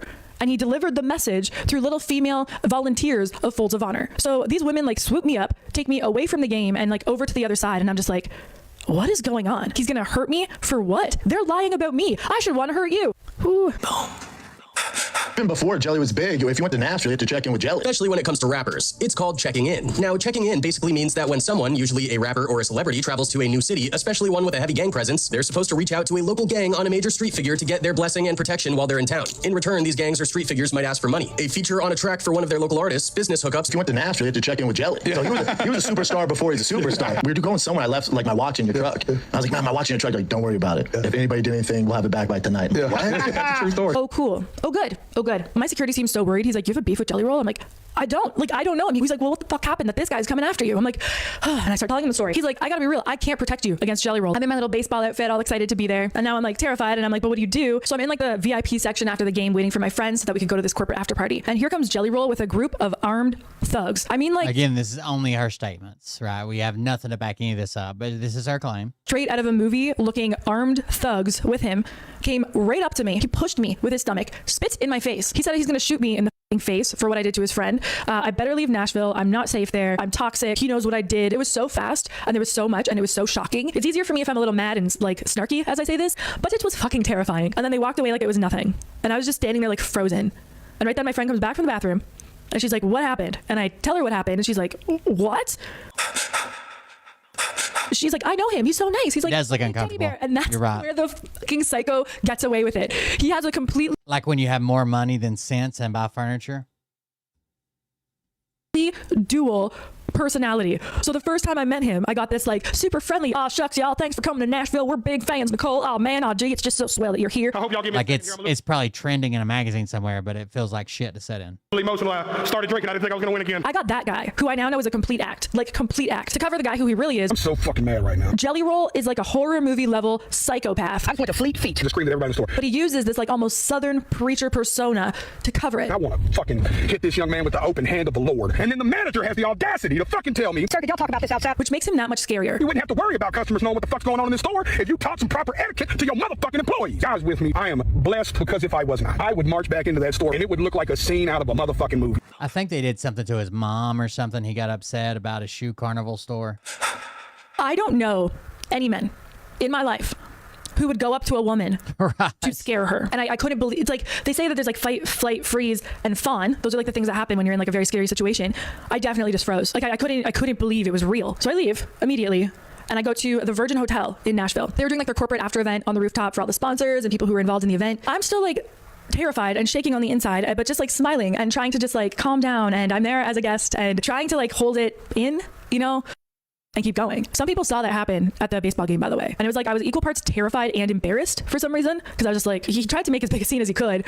Most of those people there don't know me. I'm new to Nashville. And now this freaking thug is screaming in my face. I was like, is this real? Like, is this guy gonna shoot me in my face over made up stories that his wife and his friend made up? Cause none of it's real. And you're gonna shoot me in my face. I'm gonna be dead cause you guys made up stories about me. So I'm at the Virgin Hotel, not even long after I'm there. In storms Jelly Roll with even more thugs. And they come in and they push through the crowd to get to me. And my heels are like on the back of the pool. If you've been to the Virgin Hotel, like, you know, there's a pool up there. And my heels are like to the pool edge because he came like right at me. And now there is sort of a video of this, a part of it. You'll see in just a second. Female. This part's so important to me. A female recording artist. I should have covered this earlier in the show. It's going to run on too late. Stepped in between and was like pushing him back and was like, hey, like leave her alone, man. She has every right to be here. See what I do for you guys? Send me money. Send me money to show me how much you love me. He's making as big of a scene as he can. Send it to bort@bortlynch.com. Filming me on their phones that are with him. The one guy has his gun fully showing now. It was like concealed earlier, but it's fully out. And he tries to use, this tells you so much about Jelly Roll too. He says to the event organizers that he donates to that charity. So he gets to decide that I better be removed. His charitable donations aren't charitable donations. It's him purchasing goodwill from people. It's him purchasing bribes. It's him purchasing his ability to terrify women and do whatever he wants to victims. That's why he donates money. All of the corporate donors and sponsors who came to that event to raise money for veterans and their families. And you're making it about you. A lot of people saw this happen, by the way. 2 more females from the event stepped in and they're like, hey, he's like, she's doing this for her album. Let me explain to you how sadistic that is. Because remember, he had already called the producer of my album to kill my album. He called the producer of my album to kill my album. Now he's telling people that I'm doing this I don't even know what this is, as promo for my album that he has already killed. They ask him to like go off to the side. They take me over to the other side. I'm speaking with like a couple of the corporate sponsors and I'm just like apologizing. I'm like, I'm so sorry. Like, I don't know him. I don't know what's really happening here, but I'm so sorry. Like, I was so embarrassed. I was terrified and embarrassed. And I know that that's exactly what he wanted. You know, like he wanted to make the biggest scene as possible. He also said that he couldn't promise the event wouldn't be shot up until I was removed. This is who Jelly Roll is. So my security goes over to Jelly Roll and his guys to try and de-escalate. He's like, you would think that a corporate place, a corporate sponsor that's hosting a party would have to call the cops. Like, even if Jelly Roll said, well, I can't promise that a bunch of people ain't going to come in here and shoot everybody up, they would have to call the cops. If not, they're negligent if something did happen. Let me try and talk to him. Let me try and explain to him the real situation here. Let's see where he's at. Let's try and like make things right. He comes back and he's like, Nicole, they want to hurt you. And I can't protect you. I can't. He's like, you got one guy tonight. There's all those guys over there. I can't protect you. And he told me that they offered him, I think it was 2 times. Worst security ever. Then 5 times, then 10 times what I was paying him to leave me alone so I didn't have security tonight. Why? Like, Jelly Roll, what were you trying to do that you were trying to pay my security guard to leave me alone so you could get to me? What were you trying to do? It's so psychotic. My security guard was like, I have a daughter. I'm not going to leave you by yourself. I didn't take the offer. He goes, but I also can't defend you against all of these guys. So we got to get you out of here immediately. And I had to leave the event that I was booked at. And if this sounds crazy, it's because it is. But there are witnesses and people who have come forward. Oh, and there's this. There's more to this than you. I'm asking you. You're a habitual liar. You said you don't know me. You're not coming out. I know you're real. All I hear of this is like, you're a habitual liar. You're claiming you don't know who I am? Well, you do. You came to my house. You recorded a podcast. You accused my friend of rape. Multiple folks follow this. I don't know if she does like it. I don't know if she does. I don't know why she's here. I don't know why she's on your campaign. I also know this woman is extremely toxic. Habitual lying. Toxicness. She's trying to promote her album right now. She's trying to promote her album. I'm so sorry. It's okay. Let's just open it separate. Again, we're gonna have to split out. I'm so sorry. I do not want to be in the middle of it. You're a habitual liar. You said you don't know me. You're not coming out. I know you're real. So I leave and I go to a third place to meet up with some friends and have a drink. And I'm like, okay, I need a drink. I need a drink. I know he's over there at the Virgin. I'm going to go over here, a totally different place, to Loser's Bar, meet up with some friends and a guy that I'd started dating at the time. I wasn't even there that long when Jelly Roll and his thugs burst. I mean, like, burst through the freaking door, like the back room of Losers. They burst through that back door looking for me. He sees me. That's another important thing, is he told me if I ever see him, I better run. He doesn't care if it's at a charity event. He doesn't care if it's at an event, if it's at an award show, if it's at anything, I better fucking run. That's what the guy with the thugs with the guns told me, is I better run if I see him. So he storms into Loser's Bar and starts pushing through the crowd. Literally, again, just like a movie, like pushing through people to get to me. And as he's coming to me, the security pulls me, and the guy that I was talking to, he's like, what's going on? I'm like, I gotta go. He's like, why? Why do you have to go? I'm like, I gotta go right now. I gotta go by. I think it was like under the bar and leave, run out of the staff entrance. The security guard was like, Nicole, you're in trouble. Welcome back. I'm Nicole Arbor, and this is part 2. Jelly Roll allegedly told Folds of Honor that I'm a liar, toxic, filed fake rape charges to get clout and promote my album. I don't have an album. I haven't had an album. I've never had an album. She's trying to promote her album right now. I'm not getting into every single detail of the next 5 years, but I think this is the last one, guys. If we're going to kill you, I'm going to shoot you in the face, and if I see you, you better run. This is good. I gotta go. That I thought Jelly Roll might be at since then. I was invited to the Super Bowl, NASCAR, big event in Nashville last year with Dolly Parton, which I would have loved to do. I was invited to raise money at this big like charity event in Nashville that helps support cancer research and families going through cancer. How much of this is she overhyped in her head because she gets hate messages? Anybody that's going to put themselves on the internet is going to get hate messages. I've gotten some crazy shit. You guys remember back when fucking the great white wolf was alive, Rhino, and all the shit he said. Cancer again last year. I couldn't go because Jelly Roll was going to be there. Award shows I'm invited to, I don't go. I don't want him to know where I am. I was booked at another Folds of Honor event coming up. Jelly Roll allegedly, and this is alleged by Folds of Honor, called them and said they better uninvite me or he's going to throw a fit. And by now they know what throw a fit means. So I was uninvited from that Folds of Honor event, or Jelly Roll would cause a giant scene. I would take so long going through all of this. I'm just going to start reading through some of the things that happened to me after this. He told everybody that would listen that me and him have beef and not to have me on their shows because, you know, if you're cool with Jelly Roll, you got to listen to what he says. And apparently tells people that I filed fake rape charges against his friend and a judge threw them out, so they have to get me out of the industry. I'm trying to extort guys for money. Again, keeping in mind, none of that happened. All fake. So his wife went on a very visible public smear campaign, and behind the scenes he apparently called podcasters, recording studios, music producers, anybody that he could to tell them not to work with me. So now I'm getting canceled from all the shows that I was booked for coming up. A big event that I was supposed to be the host of that was going right across America is starting to get complaints from people's bookers being like, oh, that's the girl that filed fake rape charges, we don't want our artist near her. Apparently I didn't talk to these people, and then eventually I was dropped as the host of this big tour because I was a diva for needing to have I could understand a management company saying, okay, this person allegedly filed fake rape charges. We've got artists with millions and millions and millions of dollars to potentially earn on that. We probably don't want them in this situation being put with someone that may be willing to do that for clout or whatever. Whether those claims are true or not, if they heard that, I could understand that. guards, only to find out that the woman organizing it was friends with the guys who were stalking me. They're like, no, the venue doesn't allow armed security. In Texas. Yeah, there was a lot. There was a lot, and it was all day, and it was constant, and I couldn't trust people. I would get messages almost daily from him or his friends saying that they're going to kill me. They would message me from burner accounts. I'd look them up, and it was like those different apps that you can get to get a fake number, and then the number was gone the next day. But it was like consistent, daily, we're going to kill you, we're going to kill you, we know where you are. They knew my address, they would send me my address. I had to move. Yeah, I've moved well over 10 times. I'd say like 20 times since this has happened. I'm not sure if I got to this part, but like, so after this happened, I'm pretty sure this is after this happened, Bunny had their friend Tommy Vexed on her podcast for the purpose of talking shit about me and another one of his victims, Whitney. Now, Whitney had a 2-year restraining order against him for violence and really scary stuff. Just really take this in. Bunny had someone that had at least two different restraining orders against him from 2 different women at that moment on her podcast to platform him and give him somewhere where he could publicly continue to abuse and terrify these women. So if you don't know who Tommy Vex is, have you guys ever heard that remake of Zombie that's made by like a metal band? You know the song Zombie? He's the front man for Bad Wolves that did that remake that made them like go super viral. It's not that surprising when you really take in that this is the same woman who wanted to have a serial killer on her podcast. Like, what was it, last year? Wade Wilson. We just called one of the jails in Florida to talk to Wade Wilson to get him on the podcast because I'm fascinated with his story. She thinks he's hot. She wanted to have on a serial killer. Where she said, I'm fascinated with his story. If she said he was hot, you think you would have included that clip. Maybe she did. I don't know. It just seems weird that you didn't put that in there. I'm into what police describe as spaghetti. Everybody's like, oh, dude, he's so fine. And the other half are like, I let him run me over. I knew these videos were going to be deleted and taken down, which is why I with his story. She thinks he's hot. She wanted to have on a serial killer who had turned women into what police describe as spaghetti. Everybody's like, oh, dude, he's so fine. And the other half are like, I let him run me over. I knew these videos were. She said half the women are like, he's so fine. And then the other half are like, I let him run me over. Going to be deleted and taken down, which is why I saved them. But this is a big show of Bunny's character as a person. She is willing to bring a man like this onto her podcast because she is fascinated with his story. Psychopaths. So this Tommy friend of theirs was apparently paid $10,000 to destroy my reputation as much as he could. Goes on her podcast to talk about me. They spread invented stories of me being violent, abusive, ripping a phone out of a wall and throwing it at Tommy. Tommy having to flee Mexico in fear, boarding a plane to get away, discussed how ugly and disgusting my naked body is. Goofy, frumpy, Homer Simpson body ass bitch. Fuck you, nigga. He's never seen my naked body. He has never seen my naked body. I just want to be so clear. He's never seen my naked body. Never. Neither has Down Devil. She's a narcissistic personality disorder. She starts to separate I said that everybody. the first time I met her. Bunny also made up that I had mental health issues on that episode. They pretended that I filmed him during an AA meeting, which would be a horrible thing to do. Apparently she like came in the room and was filming me while I was on my meeting in the other room. What woman thinks like that? Whatever else they could say to destroy my reputation, they'd said it. That episode was put behind a paywall. That's what I'm saying, Josh. $10 a person to see it. They monetized the abuse. This guy had 2 different women with restraining orders against him at the time, and Bunny laughed with him while he said he's not going to follow the restraining orders. He doesn't care. This is who these people are. Right after it's promoted that Jelly Roll's gonna do a song with that friend Tommy. Almost like a thank you, you know? That's when Bunny started promoting the merchandise again. Just want to let you know that we came up with a new shirt that we're gonna drop in a couple weeks called, it's gonna be #HoTeam.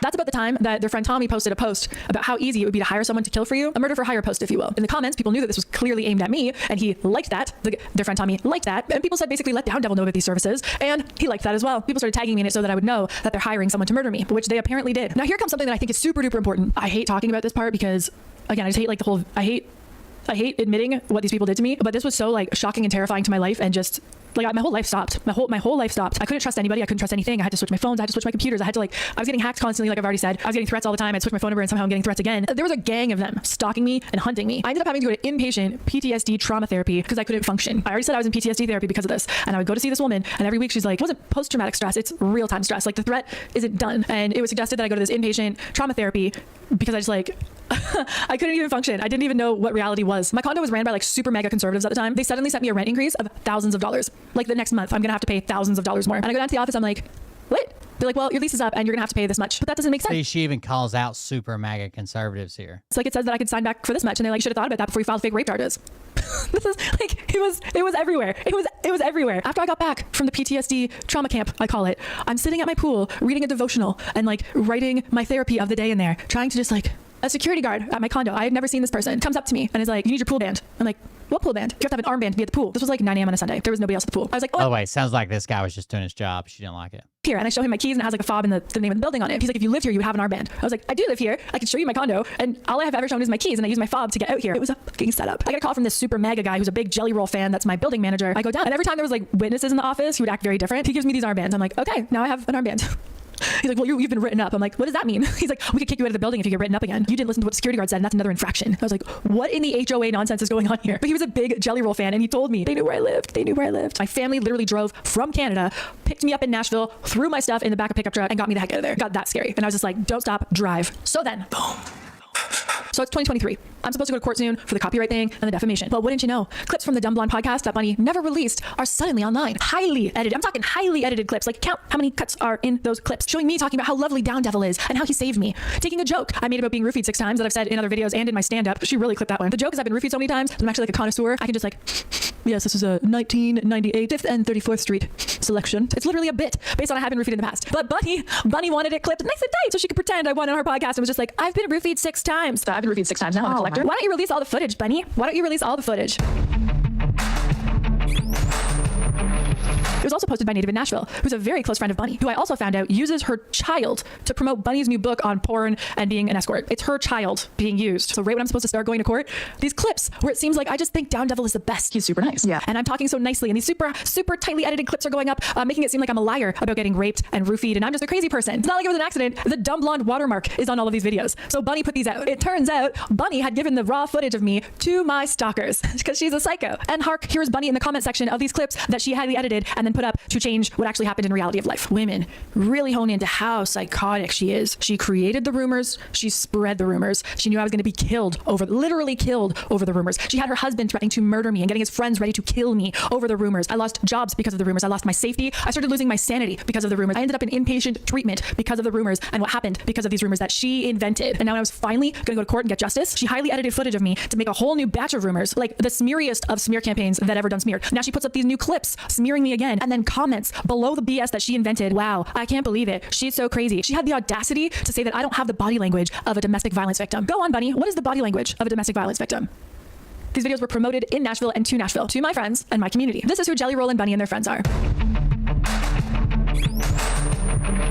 It's literally terrifying that she has this girl persona because it's how she gets in with women, just to destroy them and put them in danger. She literally sat right where you're sitting, and the minute she walked out, I looked at Mimi, I go, I do not like that chick. She was so sweaty too. How'd you hump that? Comedian, right? That's what I know her from. So and she's not even funny, but okay. She's trying to gaslight you. Yeah, I don't know how she still has a platform. I honestly don't. I don't know all either. the bullshit that she has fucking done. So by the way, they were already pretending to be saved by this point. The amount of women that have written to me that she's blackmailed them is wild. In like the last few years, not like, oh, before we were saved. I mean like now. All of it's getting looked into now. Don't you worry. And not just by me, of course. You guys may have heard that I lost 2 lawsuits. That's not quite true. Okay. She didn't lose the lawsuits against Upchurch. On my new number. One of the calls, it sounded a lot like one of Jelly Roll's, I guess, old best friends. The guy has a very distinct voice. He let me know that if I show up to court, I'm never going to be seen again. I'm going to disappear. And he said a couple other things, but they all alluded to they're going to kill me if I show up to court. Then I get a call from Down Devil's old manager. He's like, I can't talk to you, but I need to let you know it's in your best interest. So along the lines of, don't come to court. I talked with my family and friends and all the people who care about me, and we decided I'm not showing up to court. Like even going to town on the day I was supposed to be. So she was going to win, but she couldn't show up because they would have killed her. She'd have went to court. I could be killed. Like there was nothing that I would gain from those court cases that would equal me being dead. So yeah, they technically won a summary judgment, which just meant they got their lawyer fees because I didn't show up. Which means they won. There's no evidence shown. I never spoke to a judge at any point, not once, not a singular time. I don't know why anyone would do business with Jelly Roll or his wife once they know this. And then suddenly, one snowy December night, I was sent a DM on Instagram. Nicole, you're not crazy. I know what they did to you. You didn't deserve it, and you deserve to see this. And it was a link to download a hidden camera video that showed Jelly Roll talking about a lot of the things he did to me. That was the Ryan Upchurch video we've all seen, where Jelly Roll's actually quoting Nicole Arbor about the Ghislaine Maxwell shit and Epstein, and she makes it seem like Jelly Roll's saying that shit, but you called him Ghislaine Maxwell. And then other celebrities act like they're really nice, but in real life they're pieces of shit. Jelly Roll allegedly told Folds of Honor that I'm a liar, toxic, filed fake rape charges to get clout and promote. That's it, guys. Once upon a time, not long ago. I don't know if there's another part. I think that's about it. We could always look on YouTube next time, but I got to go right now. Thank you all for joining us. Thank you for being here. I appreciate it. Support the show if you want to. You can do that Just Quick Tools link. The mods have it. I'll drop it, but they have it as well.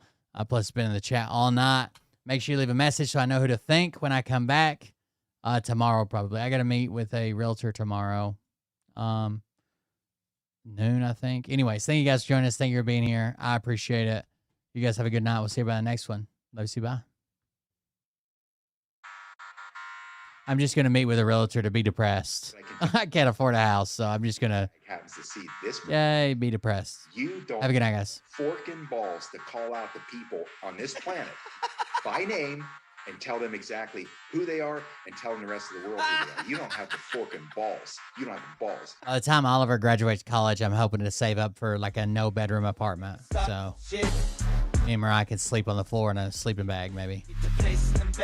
Maybe in Tehran. I hear there's going to be some openings there. I don't know. Here we go, I think I started some shit. Piss them off, it's about to get lit. Get the place in them beds, you know that stage is set. You better buckle up, cause you ain't seen none yet. And they say that I'm a lunatic. Well, listen, bitch, I came equipped with a quick wit and a 6th sense for the stupid shit. Where my true believers? Y'all need Jesus. Praise the Lord, head to the extreme. All these false fucking prophets who profit off of gossip. Worshiping drums, cock and begging. I gotta get some rest. Good night, guys. I'm gonna cut it short here. He's strapped to the